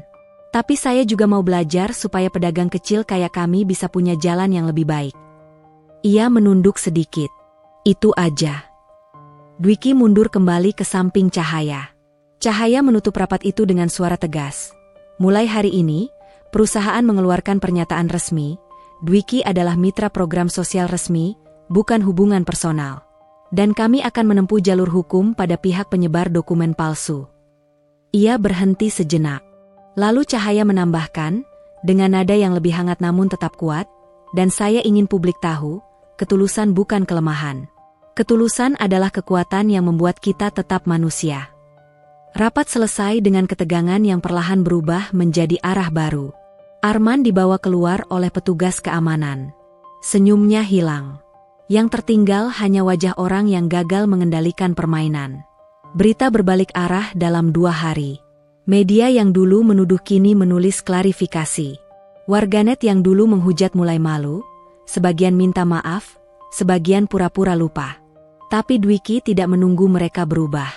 Ia hanya melanjutkan hidup. Di pasar, bisik-bisik masih ada, tetapi tidak sejahat dulu. Bu Ranti menatap Dwiki saat ia datang membawa keranjang, lalu mengangguk pelan. Kamu beneran gak berubah? Dwiki tersenyum. Kenapa harus berubah, Bu? Bu Ranti mendengus, tapi terlihat lega. Yang berubah itu jalanmu, bukan hatimu. Reno yang berdiri di samping gerobak ikut nyengir. Gila, Wai, lu sekarang disorot kamera. Tapi lu masih bau bawang. Dwiki memukul lengan Reno pelan. Mulut lu. Namun Dwiki juga mengalami perubahan yang nyata. Program sosial yang ia bantu menjadi benar-benar berjalan. Ada pelatihan pembukuan sederhana untuk pedagang kecil. Ada koperasi kecil untuk modal bergulir. Ada akses kulkas penyimpanan bersama di pasar agar sayur tidak cepat rusak. Dwiki tidak jadi orang kaya mendadak. Tapi ia jadi orang yang punya pegangan. Penghasilan tambahan yang adil, jaringan yang sehat, dan kesempatan belajar. Dan yang paling penting, ibunya mulai lebih tenang. Obat bisa terbeli tepat waktu. Rumahnya perlahan dibenahi. Atap yang bocor diperbaiki, lantai yang retak ditambal. Perubahan itu tidak meledak seperti kembang api, tapi mengalir seperti air, pelan, stabil, dan nyata. Sementara itu, Cahaya mengalami perubahan yang lebih sunyi, namun jauh lebih besar. Suatu sore, di ruang rehabilitasi, Cahaya berlatih berdiri dengan alat bantu. Dokter Nadia mengawasi. Kamu hebat, kata Dokter Nadia. Progres kamu lebih baik daripada bulan lalu. Cahaya tersenyum tipis, keringat membasahi pelipis. Aku cuma capek takut. Dokter Nadia menatapnya lembut. Takut itu wajar. Tapi kamu sekarang tidak sendirian, ya? Cahaya terdiam, lalu menoleh ke pintu. Di sana, Dwiki berdiri membawa plastik kecil berisi sup hangat dan buah. Ia masuk dengan langkah pelan, tidak mengganggu latihan. Maaf, kata Dwiki. Saya cuma ngantar. Buat Mbak, biar nggak telat makan. Cahaya menatapnya lama. Lalu, di depan dokter, di depan kenyataan tubuhnya, Cahaya berkata pelan, terima kasih. Dwiki tersenyum. Sama-sama. Dokter Nadia tersenyum kecil dan memberi ruang, pura-pura memeriksa catatan agar mereka bisa bicara. Cahaya menghela napas. Dwiki. Iya, Mbak. Cahaya menunduk sebentar, lalu mengangkat kepala. Kamu pernah bilang, kalau aku butuh didengerin, kamu bisa dengerin. Dwiki mengangguk. Masih. Cahaya menatapnya, matanya berkaca-kaca tapi tidak jatuh. Aku ingin belajar percaya lagi. Dwiki menelan ludah. Saya juga. Ada jeda hangat. Cahaya tersenyum kecil. Kadang aku masih takut. Aku ini beban. Dwiki menggeleng cepat, tegas. Mbak bukan beban. Mbak cuma sedang berjuang. Semua orang berjuang, cuma bentuknya beda. Cahaya memejamkan mata, menahan sesuatu yang bergetar di dadanya. Dwiki, ucapnya lirih, kalau kamu terus ada di dekatku, aku bisa jatuh cinta. Dwiki membeku. Bukan karena ia tidak pernah membayangkan itu. Justru karena ia pernah membayangkannya, dan menolak bayangan itu berkali-kali karena merasa tidak pantas. Dwiki menatap Cahaya, lalu berkata pelan, "Mbak, saya juga, udah jatuh." Cahaya menatapnya cepat.